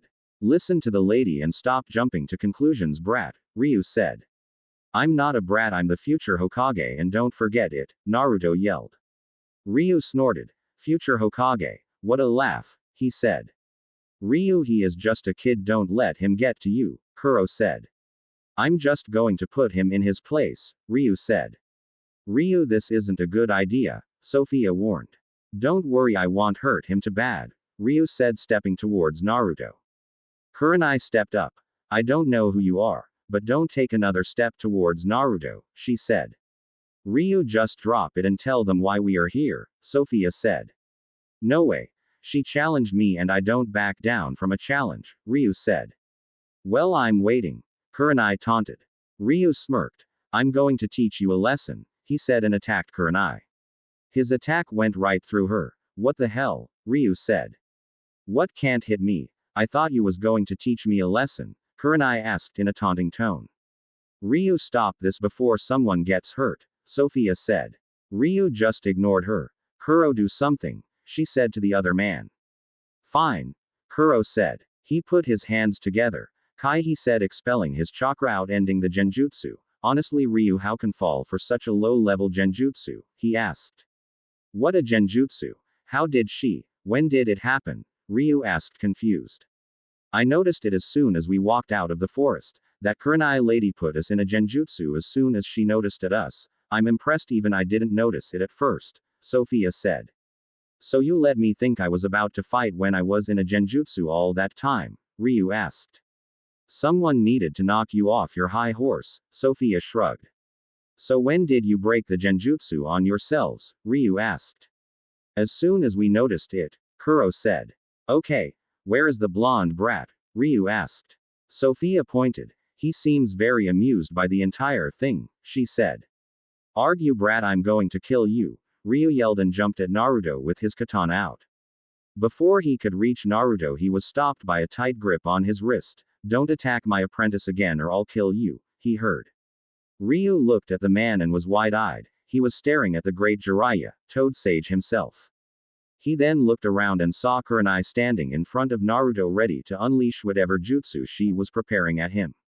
He got himself under control. Looks like I'm going to have go through you first, he said to Jiraiya. Jiraiya tilted his head to the side. Really, you think you can? He asked in amusement. Ryu smirked and vanished. Sophia and Kuro both sighed at their thick-headed friend. Jiraiya just stood there and brought out a kunai to block the katana that came behind him. Really, are you going to get serious or just play these kid games? The brat have better luck landing a hit on me than you have, Jiraiya asked. Fine, let's get serious, Ryu said. Jiraiya took his large scroll off his back. Brat, watch this for me, he said, tossing it to Naruto. Now pay close attention, you're about to get a hint of what you will learn as I spend more time training you, he said. He then went through some hand signs. Summoning no jutsu, he said, and to Naruto's surprise summoned a green katana. Ryu attacked this time at full speed and strength. Jiraiya repeated and the two met in a loud series of clanks and explosions. Jiraiya dodged to the side and formed a Rasengan in his left hand and smashed it into Ryu's side. Ryu recovered and did a one-hand sign. Doden, earthquake, he said, making Jiraiya lose his balance. Ryu took this to his advantage and attacked Jiraiya, but he wasn't a Sennin for nothing, and as soon as Ryu's blade touched him he exploded, throwing Ryu back and scorching his clothes. Jiraiya came out of the ground and replaced himself with Ryu. Game, set, and match, he said. Ryu struggled trying to get out. When I get free I'm going to kill you, he said. Good luck getting free, Jiraiya said. What is going on here? They all heard. They turned and saw a bunch of ninjas watching them. Sensei, how have you been? Jiraiya asked. Jiraiya, care to explain? The Hokage asked. Jiraiya shrugged. Not really, but if you want to know, they was caught spying on Hinata-san and Kurenai-san's training, he said, pointing to the three ninjas. I see. Why are you spying on them? The Hokage asked. Let me out of here, you overgrown toad, Ryu yelled. Ryu, just give up and tell them already, Sophia said. Not until I get my revenge on him, Ryu said. Great. The one time he finds someone who is stronger than he is and he let the defeat go to his head, Kuro said. Ero Sennin, when can I learn to do all that stuff you did? It was so cool, Naruto yelled. In time, brat, now stop yelling, Jiraiya said. Lord Jiraiya, he is getting out of the hole you put him in, Hinata stuttered. Jiraiya looked at Ryu then shrugged. Not like it was meant to hold him forever, he said, dismissing Ryu. Ryu's chakra spiked up and he jumped out of the ground and looked at Jiraiya. Sophia looked at him with worry. Ryu, calm down, this is not that serious, she said in concern. I will not be beaten, Ryu said in a serious voice. Brat, lesson 1. Once you're beat, never let your anger overrun you, it will make you too predictable, Jiraiya said to Naruto. Ryu attacked Jiraiya with blinding speed. Prepare yourself for defeat, he said. Lesson 2. Never let your opponent know that you're going to attack, Jiraiya said and dodged Ryu's attack. Ryu turned and looked at Jiraiya with his Sharingan and attacked again. Let's see how fast you are now, he said. Lesson 3. Never challenge a sage without knowing what they can really do. Lesson 4. Never show your hand too early, Jiraiya said and puffed away. What the hell? Ryu said, looking around. Jiraiya jumped out of a tree and looked at Ryu with his Sage mode activated. Lesson 5. Always have a backup plan, he said, looking Ryu in his eyes. Oh, don't worry, I have a backup plan, Ryu said, smirking. Lesson 6. Always know your opponent's weaknesses. The Hyuga weakness is the hardest to find, but an Uchiha weakness is their dependence on their ability to predict attacks the Sharingan grants. Add an Uchiha with a Hyuga and those weaknesses will cancel each other out. Right, Ryu Uchiha, or should I say Ryu Hyuga Uchiha, Jiraiya said. Ryu stopped cold. How did you know I'm half Hyuga? He asked, surprised. Everyone looked just as surprised. Oh, the signs are too obvious. Only an Uchiha will not concede defeat and only a Hyuga will fight when they are clearly beat. Plus you can't hide chakra from a sage. We see all chakras, even chakra that the Hyugas can't see, Jiraiya said. Can you tell them now and stop this? Sophia said. Ryu sighed. This isn't over, Jiraiya, he said. Jiraiya shrugged. I'm always up to kicking someone's, he said. Anyway, I'm here for Hinata, Ryu said. You pervert, what do you want with Hinata? If you for 1 second think I'm going to let you do anything, then you can forget it, Kurenai said. No, you got me all wrong. I'm here to help train her, Ryu said in his own defense. Train her in what? The Hokage asked. What you mean you haven't noticed? Ryu asked, shocked. Hinata is half Uchiha and half Hyuga. In fact, she has more of the 2 chakras in her body than Ryu does, Jiraiya said. What? Everyone except Hinata, Kurenai, and Hiashi yelled in unison. It's how I beat Brother Neji, Hinata stuttered. Now that I think about it, Hiashi's reaction to the entire fight makes sense and how he has showed even greater hate for Hinata after the fight, Enko said. But that doesn't explain why you was spying on Hinata, the third said. Well, we wanted to make sure we had the right person, Sophia said. And you are? The Hokage asked.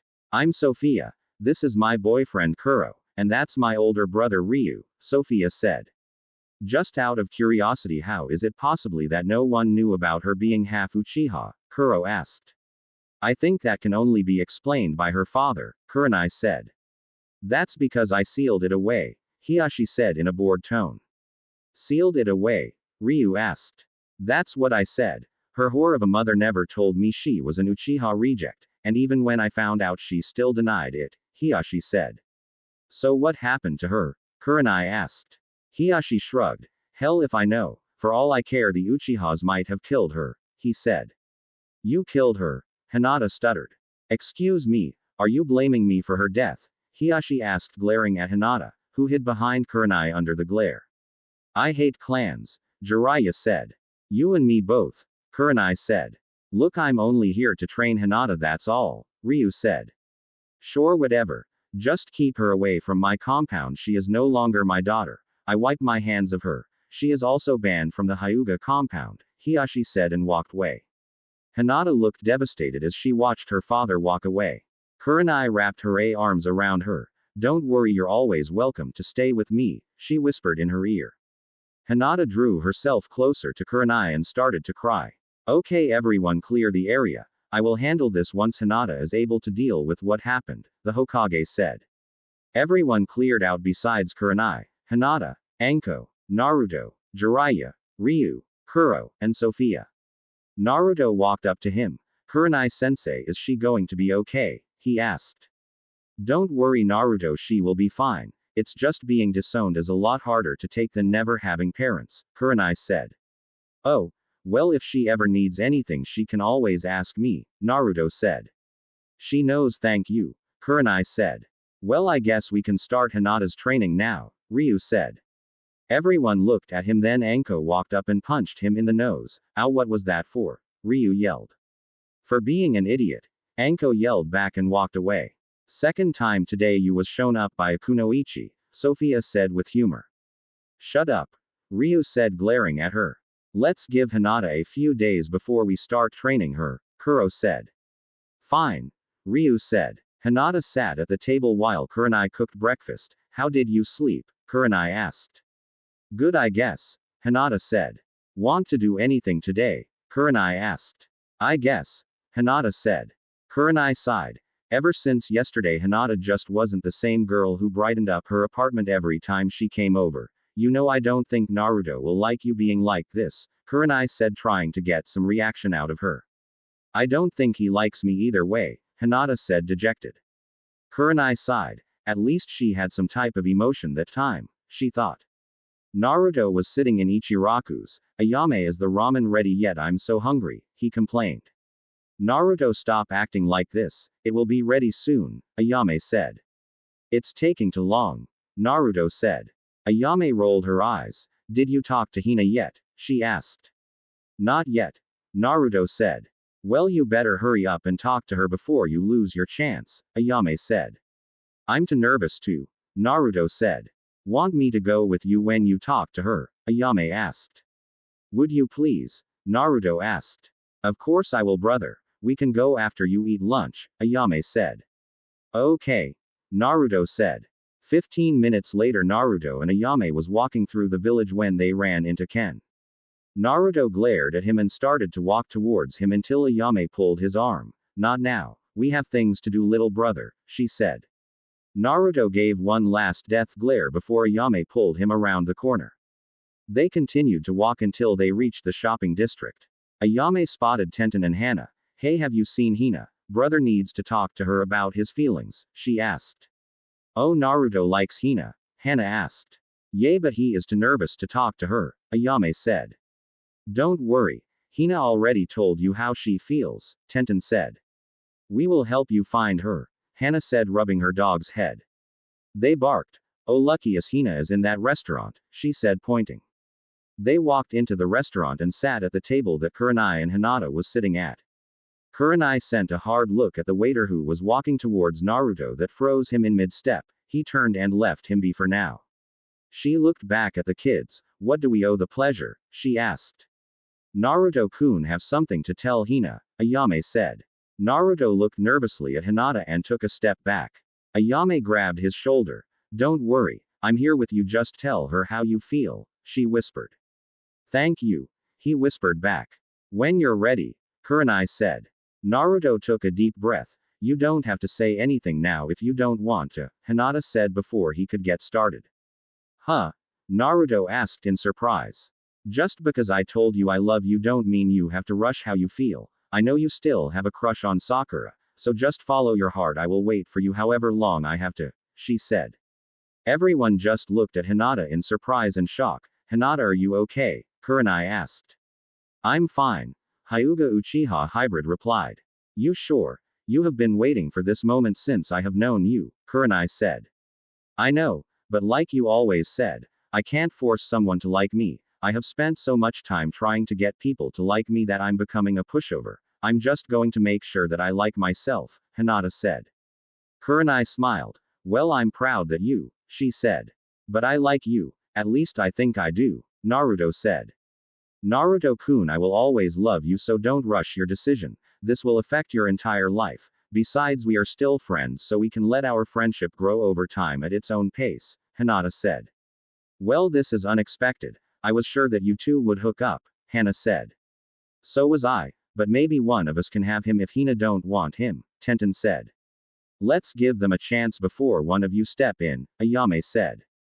Sophia walked into the restaurant. Hey, you're Kurenai, right? She asked. Yes, and you're Sophia if I remember correctly, Kurenai replied. Yes, I was wondering, when did you put a genjutsu up on me and the others? It had to be sometime before we came out because I didn't notice it at first, Sophia asked. Oh, that. I did it the moment I heard Naruto yell at Ryu, Kurenai said. Sophia's eyes went wide for a second then turned to normal. That long? You must be very good in genjutsu, she said.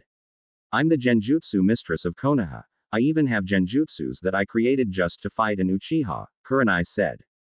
Hinata stood in front of Kurenai. Okay, Hinata, since you have to learn to use the Sharingan and Byakugan, you're going to have to start training for a few hours with Ryu, Kurenai said. Hinata groaned. Can I have someone else train me? He is annoying, she asked. I realize that he isn't the best person to be around, but there is no one else to train you. If it makes you feel any better, both me and Anko-chan will be there, Kurenai said. Hinata nodded. Good, now I'm going to start teaching you some of my personal genjutsus. Anko will be here in a few hours to start your element training and continue your kenjutsu training. Then we will take a break before Ryu comes and start training you on how to use the Sharingan and other things, she said. Okay, sensei, I'm ready, Hinata said. Hiyashi sat in his office thinking over everything that happened. He couldn't figure out how the seal on Hinata broke, but at this point he needed to find a way to destroy her. He sighed. Bring me Hanabi, he said loud enough so the guard outside the office could hear him. Hanabi came into the office a few minutes later. You wanted to see me, father? She asked with a bow. Yes, I'm going to be personally training you from this moment on. You will also be the heir of the clan. I expect you to take full advantage of this opportunity and don't disappoint me, Hiyashi said without looking up from his papers he was reading. Yes, father, I will be the greatest Hyuga ever, Hanabi said. Good. I expect you to put that disgrace in her place every chance you get, he told her. Yes, father, Hanabi said with a smirk that went unnoticed by Hiyashi. Good. You're free to leave, Hiyashi said. Hanabi walked out the office and immediately went to her room. Make sure no one enters my room, she said to her personal servant. Yes, Lady Hanabi, the servant said. Hanabi went into her room. She made sure the windows was locked and went into her closet. She went into the underground tunnel she and Hinata built a long time ago and came out in Hinata's closet. She walked out the closet into her drawer. Where did she put those storage scrolls? She thought. After looking in all the drawers, she finally found what she was looking for in the last drawer. Now what does she need first? I sent her all the clothes, she said to herself. She walked to Hinata's weapon chest and sealed everything in it. She then filled the rest of the space in the scroll with pictures. After Hanabi had everything she could get sealed in the small scroll, she added chakra to a special seal that was in Hinata's room and appeared outside the compound. She looked around and ran into the forest so she didn't get spotted. Hinata was just finishing up basic element training with Anko when Kurenai came up with some lunch. Are you two finished? She asked. Yes, Haim-chan, we just finished, Anko said. Good. I have lunch, Kurenai said. Hanabi came running up to the training area. Hinata, she called. Hanabi, why are you here? Hinata asked. I'm bringing you some pictures and your weapons, Hanabi said, handing her the scroll. Thank you, but you didn't have to, Hinata said. But I wanted to, Hanabi said. The four sat down as Kurenai started to pass out food. She even had enough for Hanabi since the 7-year-old had a habit of popping up around lunchtime to hang with. They ate. Hanabi looked up. Hinata, she said, getting everyone's attention. Yes, Hinata asked. I was made the heir of the clan, Hanabi said slowly. Anko and Kurenai looked at Hanabi, then Hinata. Hinata looked down at her food for a minute, then at Hanabi with a smile. Congratulations, she said. Hanabi frowned. Stop that, she said. Stop what? Hinata asked. That fake smile you're doing, Hanabi said. I don't know what you're talking about, Hinata asked. I know you better than you think. I know when your smiles are fake, Hanabi said. I agree, your smile has fake written all over it, Anko said. Hinata sighed. Just say what you really feel, Kurenai said. Hinata sighed. All my life I tried to prove I can be a good kunoichi to father, but he said I can never beat Neji. how can I be the heir of the Hyuga clan or a kunoichi? When I finally beat him, he kicks me out the clan for something that didn't even involve me or I didn't ask for, she said. That's understandable, but you can't hide behind fake smiles. You hate when Naruto does it, so why should you do it? Kurenai asked. I don't know what to do. I don't have enough money to buy food or clothes, Hinata said. Well, I can adopt you if you want, Kurenai said. Really? Hinata asked. Of course, Kurenai said. It's the best solution. Besides, the Hyugas can't say anything to you since was disowned, making you an orphan, Anko said. Kurenai, Anko, and Hinata walked into the council meeting. What can we do for you? The third asked. I'm sure everyone knows about Hinata being disowned, so would like to adopt her, Kurenai said. Anyone have any objections to this request? The third asked. Yes, she may not be part of my family, but she has the Byakugan, so she needs to be sealed, Hiyashi said. I don't know the Hyuga laws, so I can't deny this, the third said. You can't do that, Hinata said. Excuse me, are you speaking to me, you little whore offspring? Hiyashi asked. Hinata gulped but didn't back down under Hiyashi's glare. I said you can't, she repeated a little louder. This piqued Hiyashi's interest and amused him. And why is that? He asked. Because if you try to seal me, I will tell everyone in this room, plus Naruto-kun, what you did 12 years ago, Hinata said. Hiyashi looked at her. What are you talking about? He asked. Something involving an Uzumaki, Hinata said. What are you talking about? The third asked. She is speaking nonsense, Hiyashi said.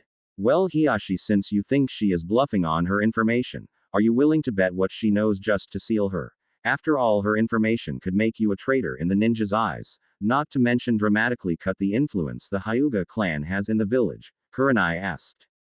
Hiyashi glared at Kurenai, who met his glare. I'm willing to bet my life that the information she has in a fluke, he said with confidence. Hinata grabbed Kurenai's hand in fear that she would be sealed. Hiyashi then glared at Hinata. However, I will not put my own pride of the clan's influence in the village, he added.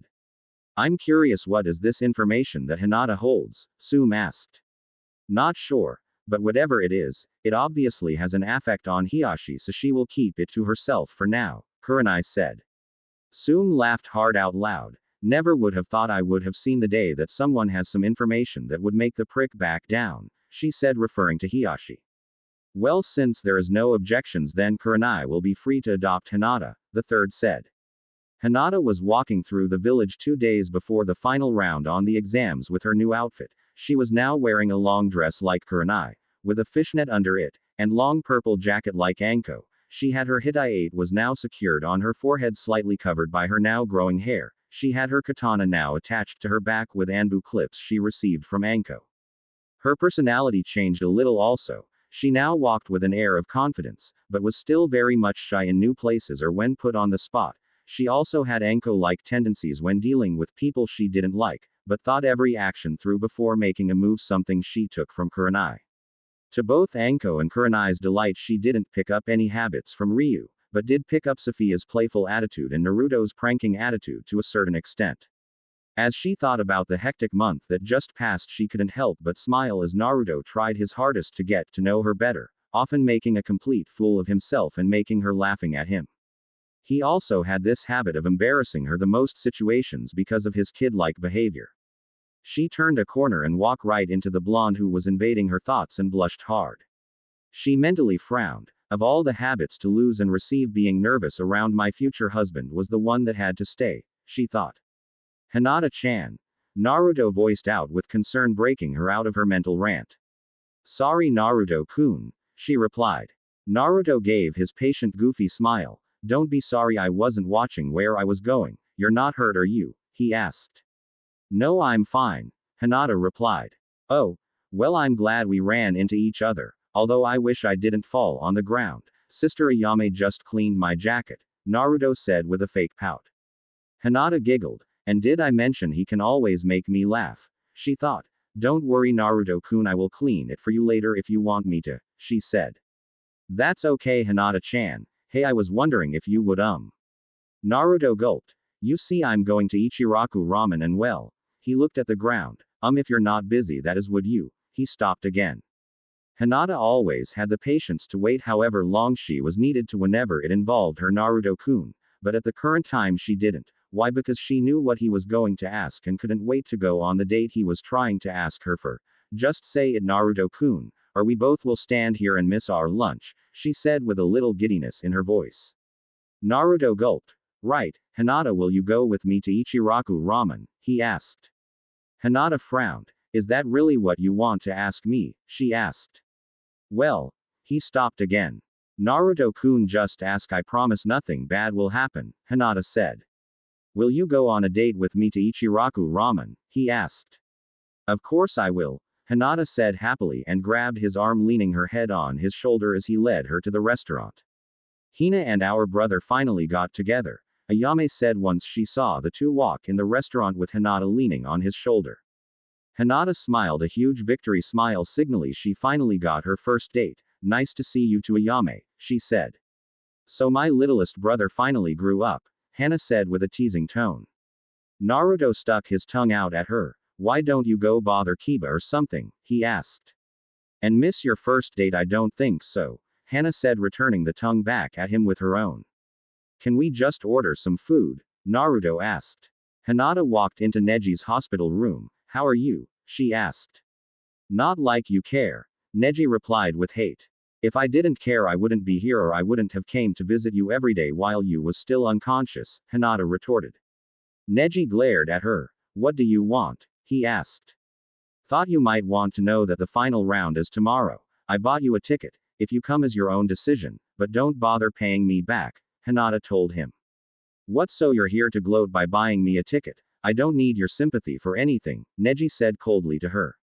I'm not trying to give you my sympathy. I just want you to see I am not the person you should be blaming for your father's death, Hinata yelled. Like hell you are, Neji yelled back. I wasn't the one who had the guards outside my door removed at that time. I wasn't the one who killed that Junin. I wasn't the one who your father to go to Kumo in place of my father, Hinata yelled. Yet you didn't prevent it, so you're just as much to blame, Neji yelled. The door opened. You two, this is a hospital, you're going to have to stay quiet or get out, a nurse said, then closed the door. Hinata walked towards the door. You wasn't the one who was living thinking your mother died giving birth to Hanabi. You're not the one who grew up without knowing her mother because your father killed her. You're not the one who was disowned and banned from the Hyuga clan. You're not the one who was cursed with the Sharingan and Byakugan. I had to go through all that. I didn't have anyone to help me through my pains. I had to teach myself to be strong. I have lived with knowing my father killed my mother because she was an Uchiha who didn't unlock the Sharingan, she said, then left. Neji looked at her spot in shock. The Sharingan, what the hell did I miss? He asked himself. He looked over at the ticket Hinata left, then struggled out of bed. With the help and berating of Tenten, for trying to kill Hinata, he arrived Hyuga compound. Are you going to be okay by yourself now, or do I need to stay? She asked. Neji blushed. No, it's fine. I can manage, thank you, he said. Okay, I'll be over tomorrow to help you to the tournament, Tenten said and left. Neji started to wobble to his private house when Hanabi stepped in front of him. I should have you killed for trying to kill my sister and getting her banned from the clan, she said with hate. Neji blinked. How did I get her kicked out? He asked, confused. Because of your constant belittling her, she had to strain her body to prove that she can fight. Because of your arrogance, she almost died, twice, and now she is banned from even coming close to this compound, Hanabi yelled.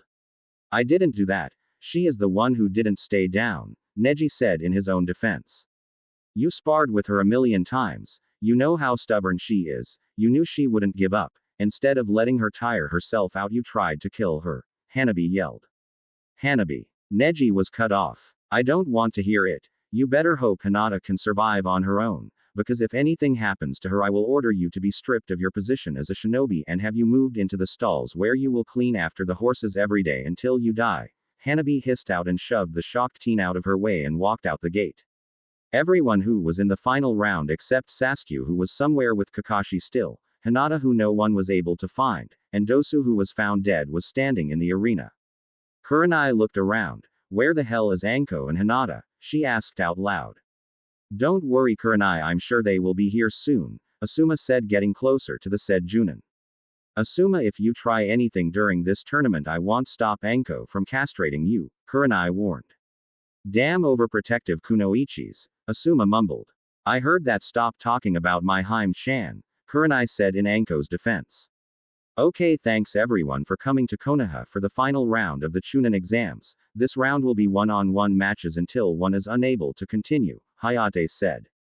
Where is Hinata-chan? What will happen if she is not here? Naruto asked. She will be disqualified, Hayate said. Sophia walked up to Kurenai with Ryu and Kuro following her. Where is Hinata and Anko? She asked. No clue.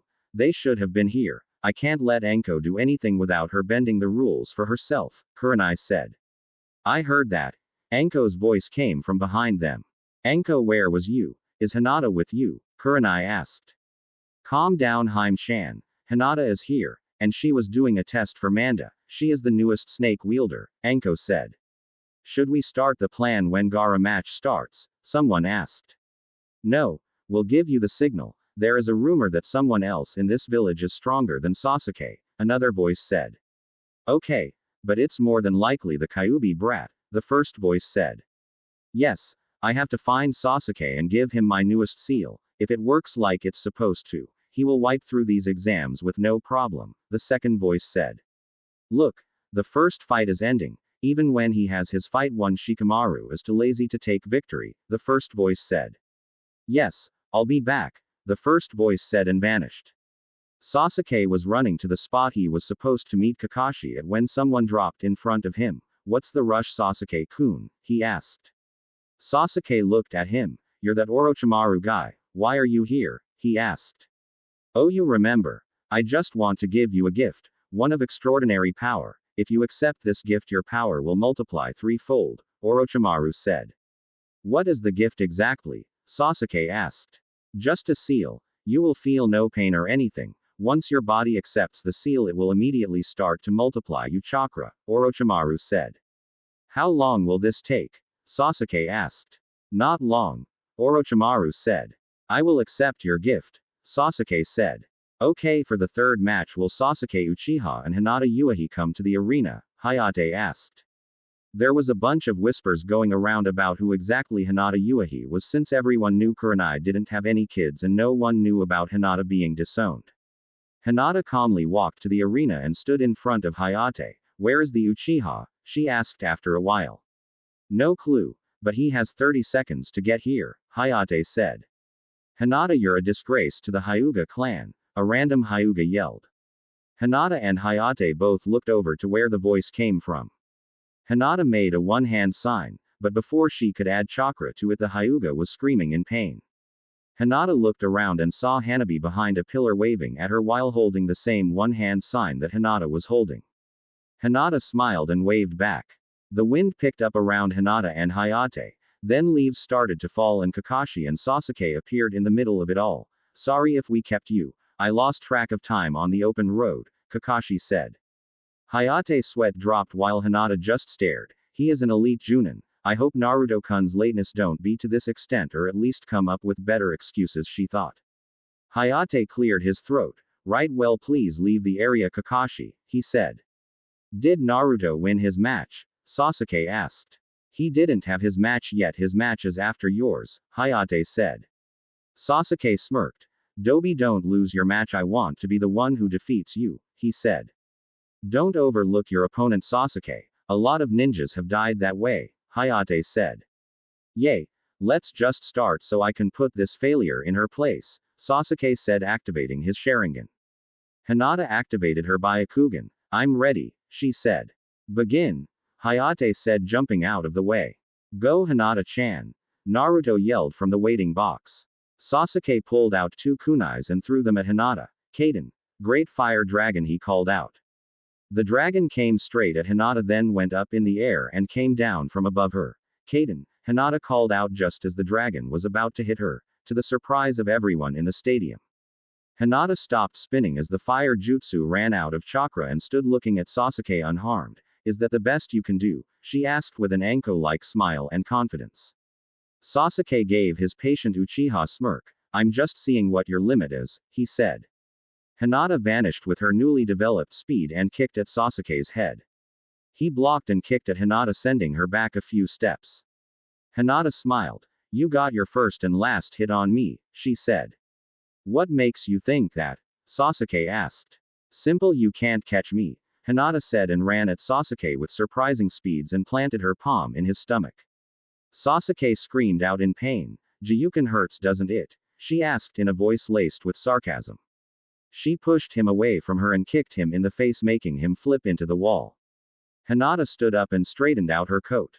Sasuke got up and glared at her, and just to piss him off she yawned. Man, this is so boring. I bet Hanabi can put up a better fight, she said nonchalantly. Sasuke's eyes burned with rage as he attacked Hinata, who easily ducked and dodged between his attacks as if she wasn't even trying. Everyone in the stadium watched in shock. Well, everyone but Naruto, Tenten, Hana, and Hanabi, who was cheering loudly for Hinata, much to Hiyashi's disgust. Kurenai, Anko, Ryu, Sophia, and Kuro, all who had a hand in training her, and Jiraiya, who knew how skilled she was from the many spars she and Naruto had over the last month. Orochimaru was livid at how Hinata was so much stronger than Sasuke, yet he knew nothing about it. Kabuto would have hell to pay when they got back to Sound. The Hokage was having just as much a hard time as Orochimaru was having in hiding his shock. Neji was floored by Hinata's showing. Was she holding back that much during our fight? He asked. No, she got this good over the last month of constant training, Kurenai answered with a smile. Hinata flipped out of Sasuke's range. Are you going to get for real? She asked innocently. No, she was really pissing him off. Shut up, you useless bitch, he yelled and attacked again in blind rage. Being called useless was one of the few things that got to her, and Sasuke was about to find out the hard way as she for the first time this match looked ready to kill the poor Uchiha. She pulled her katana off her back and rested it in front of her with both her hands on the hilt and the tip of the blade touching the ground. She closed her eyes and waited on him to make a move. The entire arena was quiet, not wanting to miss what would happen next. Sasuke looked at her and to his surprise she didn't have the veins that was needed when the Byakugan was used, so he figured she deactivated it. Of course he wasn't going to give her any sympathy for being useless and flipped halfway up the wall behind him. Chidori, he called out, creating a loud chirping ball of lighting in his left hand. He ran at Hinata, intent on killing her for good. When he was within her striking distance, her eyes flew open and she took a fast first step.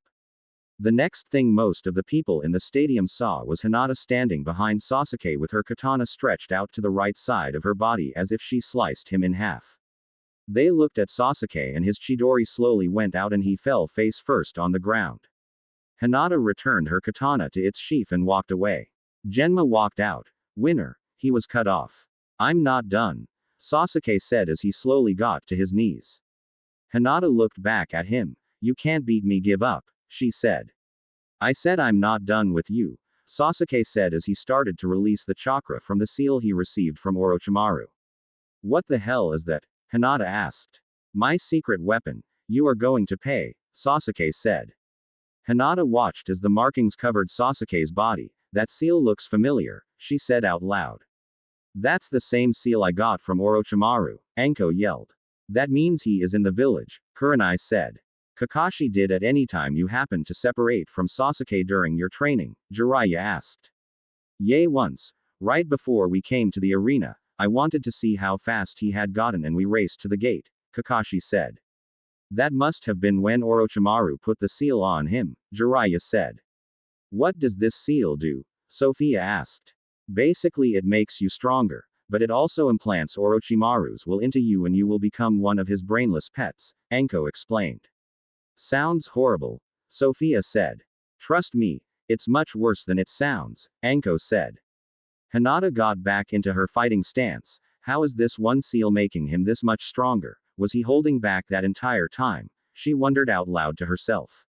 Sasuke stood up completely and had black chakra spinning around him. Time to get serious, he said, then vanished. Hinata's eyes opened slightly wider in surprise, then she flipped back just in time to dodge the kick that was coming for her head. As soon as she landed, she attacked Sasuke. The two exchanged blows at high speed and was constantly getting faster. Sasuke flipped over Hinata, who now had her Byakugan active. As soon as he landed, she called out her attack, Hake Rokujuyansho. She then closed all 64 of Sasuke's chakra points. Thinking the fight was now over, she started to walk away, until she felt his chakra spike up. She dodged his attack since she saw it coming with her Byakugan. Why won't you stay down? She yelled in frustration. Because that attack had no effect on me at all, Sasuke said. Fine. I'm tired of holding back, Hinata said, then went through some hand signs she learned from Ryu. Dōjutsu activation, she said. Sasuke laughed. You must be more useless and stupid than I first thought, activating something that's already active, he said. Who said I was activating the Byakugan? Have a second look, Hinata said, opening her eyes to show him the Sharingan. Impossible. How can you have the Sharingan? You're a Hyuga. You can't have the Sharingan, he yelled at her. Hinata smirked. Now who is the stupid one? If you would have been paying attention the last month, you would have known my mother was an Uchiha who didn't activate her Sharingan, she said. Orochimaru looked at Hinata. Interesting girl, he said. Yes, she is indeed interesting, the third said. To have two Kekkei Genkais in rare, Orochimaru said with a lot of ideas of what he could do with Hinata. Kabuto looked up at Orochimaru in the cage's box, who received a nod. He went through some hand signs and put a genjutsu over the entire stadium. Kurenai immediately noticed the genjutsu and flashed through some hand signs, canceling out most of the genjutsu. All genins get the civilians to safety, she called out. In the stadium, Hinata looked around as she felt the genjutsu and was able to cancel it out. Naruto-kun, it's a genjutsu, she called out to her boyfriend. She waited for his response but received nothing. Naruto-kun, she yelled. Don't worry, Hinata. I am going to break it now, Tenten yelled, running up to her brother. Gaara, Temari, and Kankuro jumped into the stadium and met up with their Junin. You know what to do, he told them.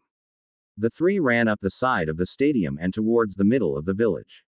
Genma came up to Hinata and Sasuke. What are you two doing? Go after them, he ordered. The two started to run after them, but the sound Junin jumped in front of them. I'm your opponent, Genma said as he threw his toothpick at him. Every genin now was in helping their respective Junin. Where is Hinata and Sasuke? Kakashi asked. Genma sent them after the cage's kids. They are headed towards the middle of the village, Neji said. The rest of you go after them, Kakashi said. Hinata caught up with the three sound ninjas and jumped in front of them. That's as far as you go, she said. You think you can stop us? Temari asked. I know I can, Hinata said. You're starting to annoy me, Gaara said. Hinata got in her stance. You're not taking another step in my village, she said. Get out of my way or I will kill you, Gaara said. I will die protecting what's important to me, Hinata said. Gaara looked at her, then some sand flew out of his gorge and headed straight for Hinata. She ran around Gaara. Is that all you have? You will never touch me if that's your full speed, she taunted. Sasuke landed next to her. Leave this to me, you're in my way, he said. Shut up, Uchiha, Hinata said and ran off towards Gaara, kicking him in the air. So are you just going to stand there or fight? Kankuro asked. Sasuke flew through some hand signs. Kaden, Grand Fireball. Kankuro and Temari dodged, then attacked him together. Gaara flipped in mid-air and directed an attack at Hinata. She was forced to stop her advance on him just to dodge the attack. As she landed, she pulled out her katana and stood ready. She glanced over at Sasuke, who was having a hard time dodging the combined attacks of both Temari and Kankuro. She attacked Gaara again, slicing him across his face. What the hell? She said as only sand came off him. Impossible, Temari said as she saw Hinata got a clean shot of Gaara's face. Hinata went through some hand signs. Sweeten. Boiling bullets, she called and took a deep breath, then shot out the water bullets at him. Gaara summoned his sand to block the attack. Naruto and the rest of the genins ran through the village. I don't see them anywhere, Naruto said. That's because they are too far in front of us, Neji said. How far? Tenten asked. They are already in the middle of the village, Neji said with his Byakugan active. Can you fight? Sakura asked. Not much, but I will to protect our home, Neji said. Watch out. Ino yelled as a group of sound ninjas attacked from the side. Hinata jumped away from Gaara. What the hell, why won't my attacks affect you? She yelled in frustration as she tried to keep her balance. Mother wants your blood now, Gaara said. Well, tell your mother I'm not ready to die, Hinata said. The ground below Hinata erupted upwards, knocking her into the air. Sand quickly surrounded her and started to squeeze the life out of her. The last thing she remembered before her world went black was looking into the bright sun. Root jumped across the village. Make sure no one comes close to the hideout, the leader said. One of the nins looked towards the battle and ran towards it, her long red hair trailing behind her. Ku, what the hell are you doing? One of the roots yelled. The nin just ignored him as she got closer to the large sand grave. Right before it was about to squeeze the last of the life out of Hinata, the root burst through the sand and out the other side with the kunoichi in her hands. She landed on the ground as the rest of root caught up to her. Ku, what the hell was that? Our orders was to protect Danzo, not help those who are loyal to Sarutobi, the leader asked. She reminds me of my best friend, Ku whispered. What? The leader asked. Nothing. She could be useful to me later on in life. Now she owes me a debt, Ku quickly said. Whatever, let's go, the leader said. You go. I'm going to take care of the Jinchuriki, Ku said. The leader growled in frustration. Why do you always have to push the limits of Danzo-sama? He asked. Ku looked at him. You try losing your son after you gave birth to him, then tell me if you're so willing to continue living against your own will, she said. What are you talking about? The leader asked. My son is the same age as this girl, or will be if he was still alive. I'm through with Root. I'm going to help the younger generation in memory of my son, she said. You don't just quit Root. If you want out, we will have to kill you, the leader said, pulling out his root sword. You don't want to fight me, Ku said as she started to pull out her own sword. Your choice. Come with us now or die where you stand, the leader said. Ku pulled her sword completely out. I guess I'm going to have to kill you since I have no desire to return to Danzo, she said. Well, prepare to die, the leader said, and the rest of the root attacked her. Fuden. Dai Kamedachi, Ku called out. The attack cut through the root nins. How did you learn my jutsu? Tamari yelled when she heard the jutsu. I'm a wind mistress. I can learn any attack that uses my element, Ku said. She then stood up with Hinata now over her shoulder. Please surrender, I don't want to hurt someone so young, she said. Mother wants blood. Gara yelled and sent a wave of sand at her. Ku vanished and cut Gara across the face. Gara, Tamari yelled. Gara screamed out in pain as he covered himself in sand.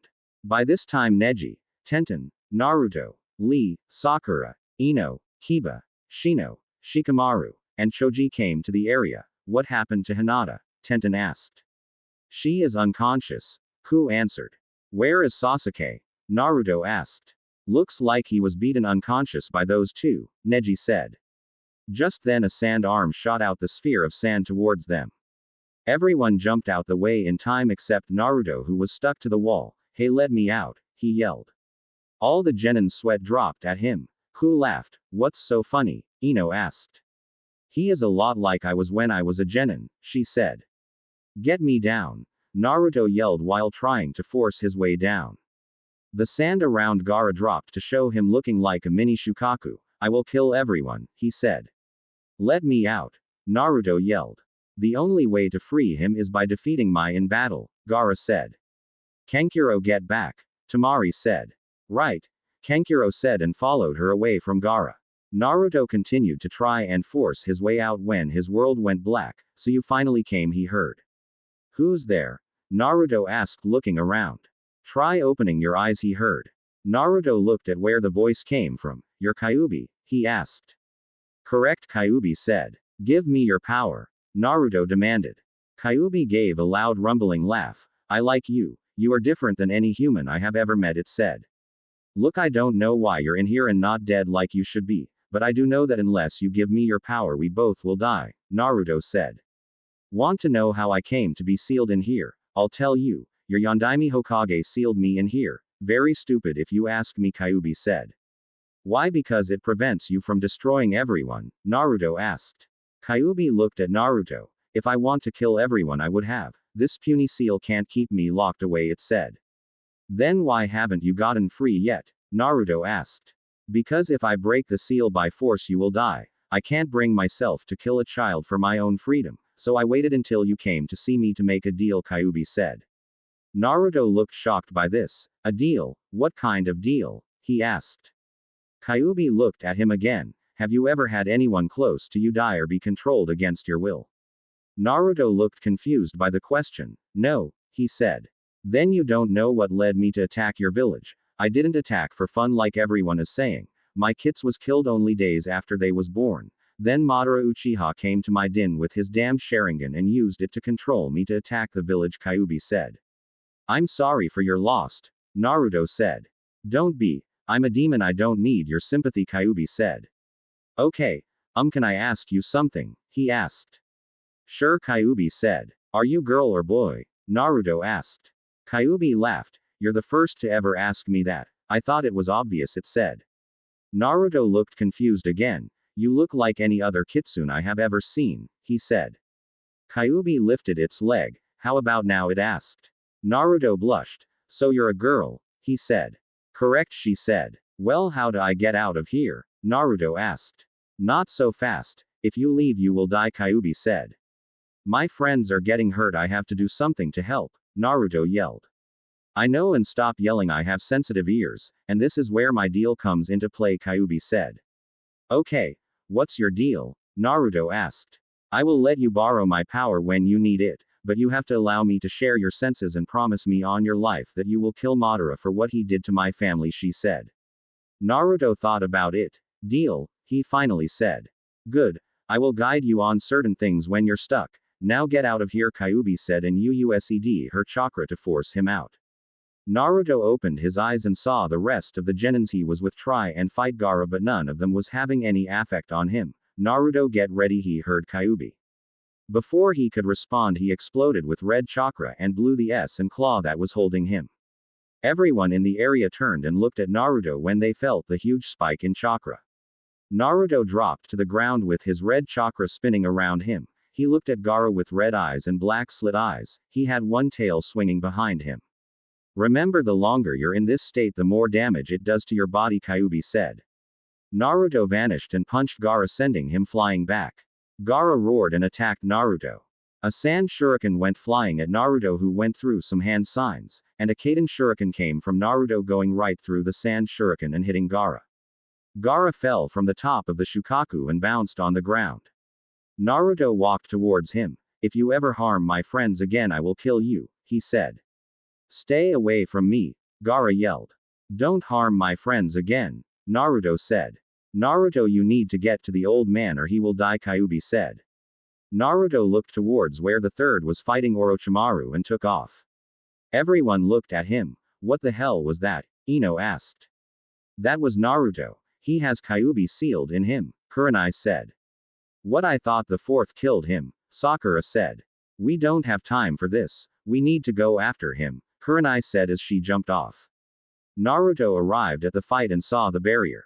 He slowly approached it. Kyuubi, stop where you are or we will have to kill you, the Anbu leader said. Naruto continued to walk towards the barrier. The Anbu started to attack. Stop, Kurenai said as she dropped in between Naruto and the Anbu. If you attack him, I will kill you all, she threatened. The Kyuubi took control of its host, the Anbu leader said. You idiot. If Kyuubi was in control, then you wouldn't stand a chance, Kurenai said. Kurenai quickly turned as Naruto started to yell in pain. Naruto, she said. She ran to him and noticed small cracks starting to break in the barrier. He is breaking the barrier, she yelled. Get ready, the Anbu leader said to the rest of the Anbu. With one last yell, Naruto broke part of the barrier and fell to the ground in pain.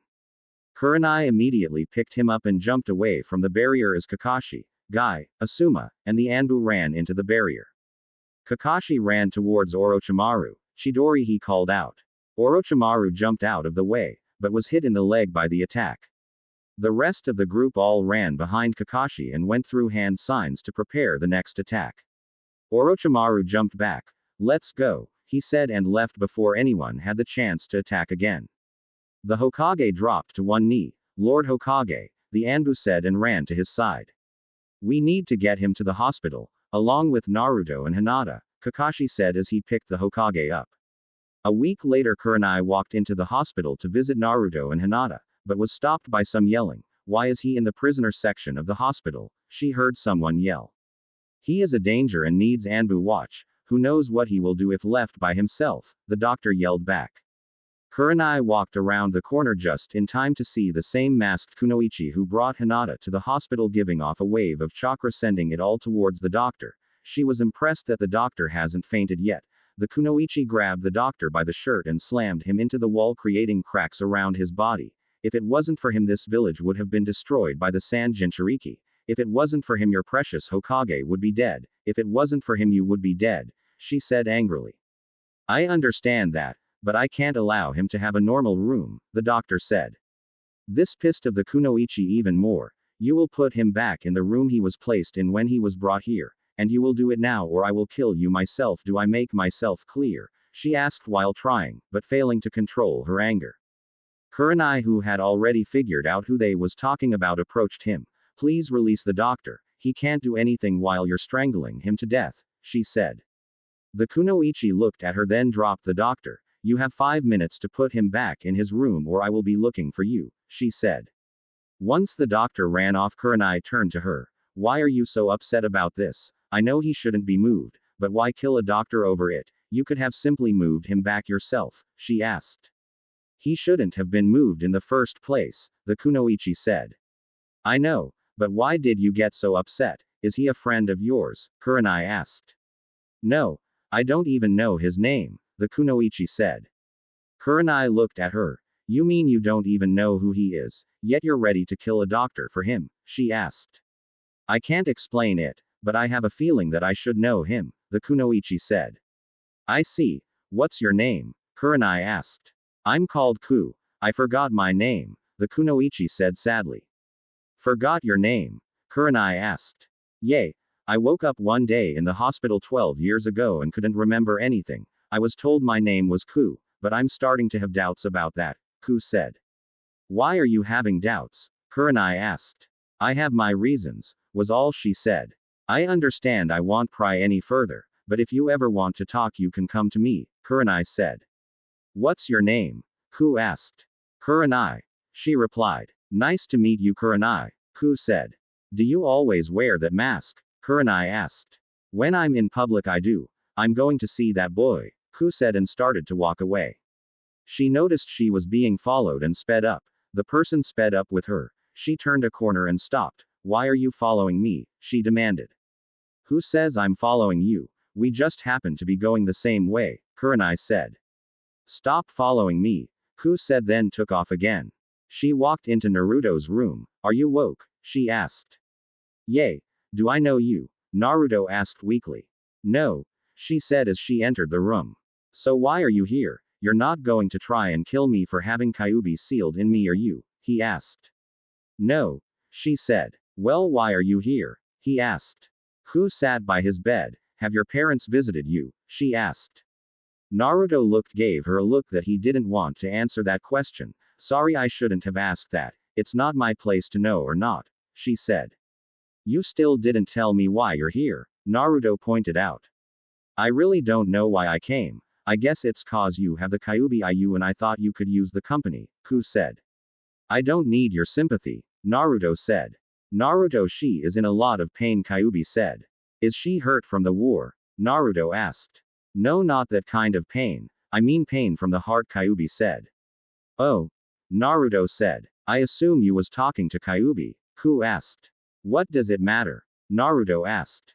You act just like I did when I was your age. I bet if my son was alive you two would be great friends, Ku said all of a sudden.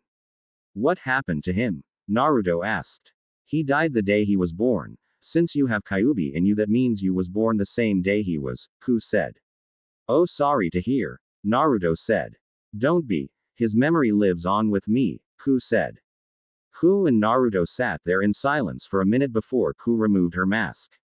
Her long red hair framed her beautiful face. Her eyes was a few shades darker than Naruto's. Naruto found himself blush as he looked at her. You're very pretty, he said. Ku smiled at him. I wish I would remember more about my past. Don't ever forget yours, she said. What do you mean? Naruto asked.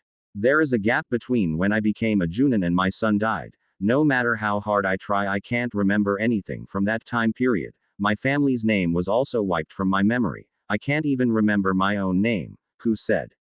I wish I could help, Naruto said. Me too. Well, I took up enough of your time. I'm going to my apartment. If you ever want to talk to me, you can come over. Ku said and gave him a paper with her address on it. See you later, little one, she said and kissed him on the forehead. Bye, Ku, he replied just before she was gone in a swirl of leaves. Jiraiya walked in the room with Kurenai. You heard everything? Kurenai asked. Yes. Sad, what happened to her? Jiraiya said. Hey Kurenai-sensei and perverted sage, how is everything outside the white walls? Naruto asked. Everything is fine. Hinata is still unconscious though, Kurenai said. Get out of bed. We have to get going, Jiraiya said. Going where? Naruto asked. We need to find my teammate, Tsunade. She is the world's greatest medic, Jiraiya said. Maybe she can find out what's wrong with Hinata-chan, the old man, and fix Sasuke back to normal, Naruto said. You bet she would. Hurry and get dressed. I will train you more during this trip, Jiraiya said. Okay. I need to shower, Naruto said. Meet me at the gate in 1 hour, Jiraiya said and walked out. 40 minutes later, Naruto arrived at the address that Ku gave him. He stood there for 5 minutes debating on whether he should invite her or not. After all, Jiraiya never said he couldn't invite people. He started to knock on the door but stopped and backed away again. You know, if you want someone to open the door, it's a good idea to knock, someone from behind him said. Naruto jumped and turned around. Don't do that, you scared the living crap out of me, he said while trying to ignore Kyuubi laughing her off in his head. Ku smiled as she took her mask off. What can I do for you, little one? She asked. My name is Naruto, not little one, he said. Yay, but I like calling you little one. So again, what can I help you with, little one? Ku asked. Well, the perverted sage said we was leaving to find someone named Tsunade. He said she could fix up the old man, Hinata-chan, and Sasuke, Naruto said. Well, have fun on your travels, little one, Ku said, opening her door. Well, I want to ask if you would come, Naruto said. Ku looked at him. It's not my place to intrude on your travels, she said. Please, for me, Naruto tried to make a sad face but only succeeded in making Ku laugh at him. Sure, I'll come. This will give me a chance to make new friends, she said. Great. I was supposed to meet perverted sage at the gate 5 minutes ago, Naruto said. Okay. Give me a minute and I'll get us both there, Ku said as she put her groceries away and went to her room. She walked back with her mask on. Ready? She asked. Yup. Naruto said. About time you got here, brat. Who is this? Jiraiya asked. This is Ku. I asked her to join us, Naruto said. Fine, let's go, Jiraiya said. Jiraiya sat across the fire looking at Ku while Naruto slept with his head on her lap. Ku looked up at him. What are you staring at? She asked. How long do you think you could keep this up? He asked. What do you mean? Ku asked. You didn't think I would realize who you are? He asked. Huh. I told you I'm Ku, she said, confused. Yay. Ku, the nickname I gave you, short for Kushina, he told her.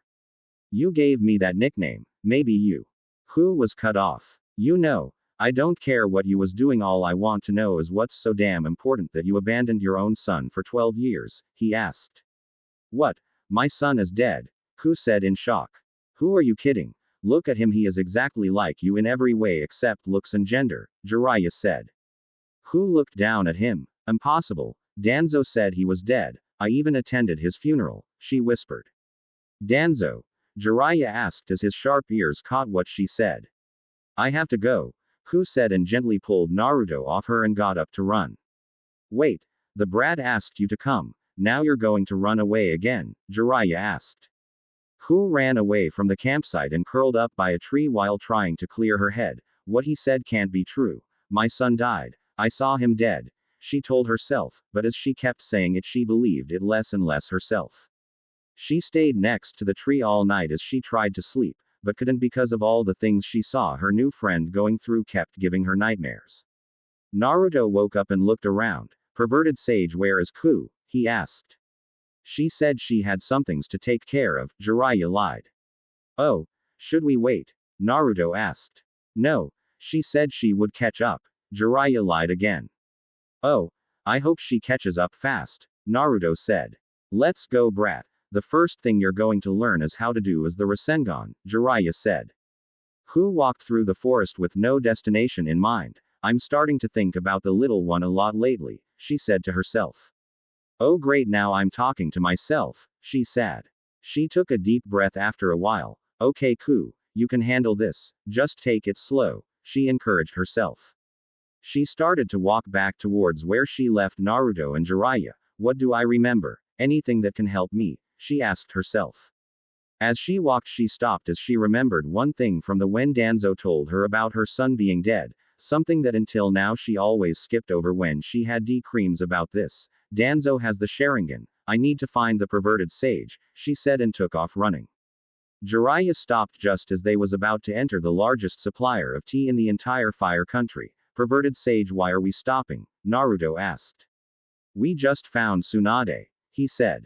Naruto looked around, saw no one who looked to be as old as the perverted sage. Are you sure? Everyone here is too young to be your teammate, he asked. Yes brat, I'm sure, Jiraiya said, annoyed. Jiraiya, who is the brat? A blonde asked.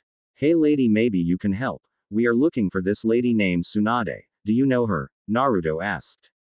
I'm Tsunade, the blonde said. Really? Naruto looked at Tsunade, then at Jiraiya. Wow, age must really hate you, perverted sage, he said. Tsunade laughed. What are you looking for me for? She asked. Well, perverted sage says you're a really good medic, Naruto said. Yes I am, Tsunade said. So can you please come back to fix Hinata-chan, the old man, and Sasuke? Naruto asked. I would love to help you, but I'm not going back, Tsunade said. Please, you're the only one who can help them, Naruto said. No, Tsunade said and started to walk away. Wait Tsunade. This girl Hinata, she is a Hyuga Uchiha hybrid, Jiraiya said. Oh I see. Tsunade thought about it for a minute. Great for her. Tell her I wish her luck in dealing with the dangers that she have from both their enemies. Now if you would excuse me, there is a casino with my name waiting, she added and walked away. Why want you help? I thought the Senins was supposed to help when they are needed, Naruto yelled. Tsunade turned and looked at him. Who the hell told you that crap? Just because I'm a Senin does not mean I have to drop everything and run back to Konoha just because they couldn't protect themselves. And news flash, Orochimaru, the guy who almost killed the old man, is a Senin, she said. Fine. I will learn medics myself and help them, Naruto said. Tsunade looked at him for a minute then burst out laughing. Good one brat. You learn medics, she said through her hysterics. What, I can learn medics? Naruto said. Tsunade just kept laughing. Brat, I agree with Tsunade on this one. You will never learn medics, Jiraiya said. You're supposed to be on my side, perverted sage, Naruto said. Actually, I should be on Tsunade's side since I do owe her my life. She saved me more than I would like to admit, Jiraiya said. Naruto looked dejected. Is there any way I can bring her back? He asked, looked at the still laughing Senin. Jiraiya thought. How good are you at gambling? He asked. Never gambled before. I'm too young, Naruto said. Well, no time like now to start. The only way she will come back is if she loses a bet, Jiraiya said. Naruto thought for a moment then approached the female Senin. I would like to make a bet, he said. Tsunade looked at him trying to stop her laughter. What's the bet? She asked. If I can beat you in a fight you will come back, he said. Tsunade, Jiraiya, and Tsunade's assistant who just happened to walk up at the time to hear the bet all burst out laughing. Wow, you should be a comedian, that was really funny, Tsunade said rolling on the ground holding her sides as she laughed her head off. Hey, I'm serious, Naruto yelled. Tsunade took a few minutes to get herself under control. How about this? In 1 week we will have a spar. If you can land one hit on my forehead I will come back with you, she said pointing to her forehead with her thumb. You're on, Naruto said with the utmost confidence as they shook hands. Wow Jiraiya, you outdid yourself with this one, Tsunade said as she led her assistant off. Let's go brat. I have a lot to teach you if you're going to win this bet. For now forget about the Rasengan, we need to focus on your taijutsu and speed, Jiraiya said. Who finally accepted that Naruto was her son and was now walking through a large town asking anyone if they saw a blonde 12-year-old with a white-haired guy.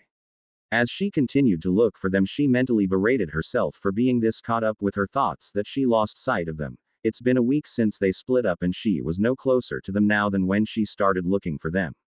She turned a corner and saw a bunch of people running towards where she was headed. Excuse me, what's going on? She asked a random person. A fight, a huge fight, and there is this 12-year-old in the middle of it. How can a parent be so careless to let him fight ninjas like Itachi? The man said and ran off. Who processed all this? Itachi. She screamed and ran towards where the people was running from. Naruto watched as Jiraiya and Tsunade fought Itachi and his blue sidekick. He looked over at the assistant and she was fighting some guy, but it looked to him that the guy was flirting with her than trying to fight her. Naruto couldn't understand why he would be willing to take a beating as bad as he was to impress some girl. Naruto jumped when someone landed behind him. Impossible, you're fighting the perverted sage, he said nervously at Itachi. That's the glory of having the Sharingan. Now don't resist and I won't hurt you, Itachi said. I'm not going anywhere, Naruto said. Naruto got into his fighting position but was knocked out before he could do anything. Jiraiya felt a surge of chakra enter his body as the genjutsu on him was broken. You idiot, you looked him in the eyes, didn't you? Tsunade asked. No, I think it happened when he pointed at me, Jiraiya said. Well, just great. Now how do we get the brat back from them? Tsunade asked as Shizune ran up to them. It's almost impossible to kill them. I know for a fact a few of those blows I landed on that blonde should have killed him, Shizune said. Our main goal is Itachi. He has the brat, Jiraiya said. Itachi did a one-hand sign. Kaden. Raging dragon, he called out and blew out a fire dragon that headed straight for the three. Itachi and his partners was about to leave when someone dropped in their way. Move before I kill you, Itachi said. Put him down now, she said. We don't have time for this, the blue guy said. You're right, take care of her, Kisame, Itachi said. I won't say it again. Put him down, she said. Kisame swung his sword at the lady, and was surprised when she caught it with her bare hands and he couldn't drain her chakra from her. I said put my son down now, she yelled as she expelled her chakra from every chakra point of her body at the same time blowing the three back in Naruto from Itachi's hand. Itachi and Tsunade looked at her in shock. You're supposed to be dead, Tsunade said. What did you and Danzo do to me so I wouldn't remember my own son? Ku asked in a low voice. What are you talking about? Itachi asked. I will kill you for putting this genjutsu on me, Ku yelled and jumped at him. The blonde jumped in front of Itachi with palms pointing towards her. Double bomb, he said. The mouths on his hands opened and spit out 2 clay bombs at her. Kushina threw a kunai and was gone in a trail of red hair. She reappeared kicking the blonde in the face and looking hatefully at Itachi. No one can save you or Danzo from my wrath. I will have revenge on you both, starting with you, she said. Hold it. How is it that I can't suck your chakra? Kisame asked. I'm an Uzumaki, Ku said, leaving it at that and started to walk towards Itachi. What the hell does that mean? Kisame asked in confusion. They have a chakra-based bloodline. They have the ability to completely stop the flow of their chakra or speed it up. They can use it for attacks or defense, and it's very useful for pushing people back as we just witnessed, Itachi explained. Damn, I need to kill her, Kisame said. You will never get through my defense. It's absolute, Kushina said as she almost cut Kisami's arm off with her chakra. Let's make a deal, Itachi said. I don't make deals with people I'm about to kill, Ku said. Wait, just hear me out, Itachi said in a panic. I'm listening, Ku said as she continued to approach him. I'll break the genjutsu Danzo put on you, if you let us go, he said. Ku thought. No, I'll find a way to break it myself, she said. Who the hell can you find to break a genjutsu put on you by the Sharingan? Itachi challenged. I know a person who can remove it and will be more than happy to do it, she said. Ha! Like Sasuke will help you, Itachi said. Not him. Now prepare to die, Ku said. Ku attacked him just as he turned into a bunch of crows. Damn it, genjutsu again, she said. She concentrated on her chakra and the genjutsu was stopped. He got away, she whispered. Ku, you came back, Naruto said weakly as he started to wake up. She walked over to him. Are you okay? She asked. I'm fine. Just caught off guard, Naruto said with a smile. Good, Ku said, then turned to Jiraiya. Perverted sage, what the hell was you thinking? Bring him to a fight with Itachi, she asked as she glared at him. I didn't know he would be here, As you saw, he can only beat me if he uses his genjutsu, Jiraiya pointed out. No, he is finally stronger than you, Tsunade said. Naruto reached up and put his hand on Tsunade's forehead as she healed him from their little spar they was having before they was interrupted. I win, he said. Everyone blinked at him. That's cheating. The bet was during our spar, which you did not touch me, Tsunade finally said. But, please, Naruto said with a pout since he couldn't think of anything else to say. Who started to laugh. Wow, I can't believe he has my pout, she said. I told you he is an exact clone of you all the way down to his jutsus, except his looks and gender, Jiraiya said. What are you talking about? Naruto asked. Remember in the hospital when I told you my son was dead and that I couldn't remember most of my life after I became a Junin? Ku asked. Yay. Naruto responded. Well, perverted sage told me part of my life. You're my son, and oddly enough he gave me the nickname Ku. I thought it was Danzo who gave me that name, Ku said. So you're my mom? Naruto asked. What do you think? Ku asked and gave Naruto the exact pout he gave Tsunade. Wow, he is her son, Shizune said. Naruto looked at her for a minute then smiled. I believe you, he said. He then jumped on her in a hug. Wait, Ku, who is my father? He asked. Well, I can't remember, Ku said embarrassed. Oh, Naruto said. So Tsunade, are you coming back? Ku asked. No, he cheated, Tsunade said. Please, Naruto and Ku both said with their pout to her. Tsunade closed her eyes trying to avoid the double pouts. She then sighed. Just what I need, another person besides Ku who can do that damned pout. It needs to be a forbidden jutsu, she said. So you're coming back? Naruto asked excited. Yay. Let's get going, Tsunade said. Everyone was sitting around a fire. Well, Naruto, I'm going to train you, Ku said. Really? In what? Naruto asked. I'm going to train you how to use our bloodline, Dendo no Hyushi. It's a minor bloodline that uses electricity to control our chakra, Ku said. So I'm going to be a lighting element user, Naruto asked.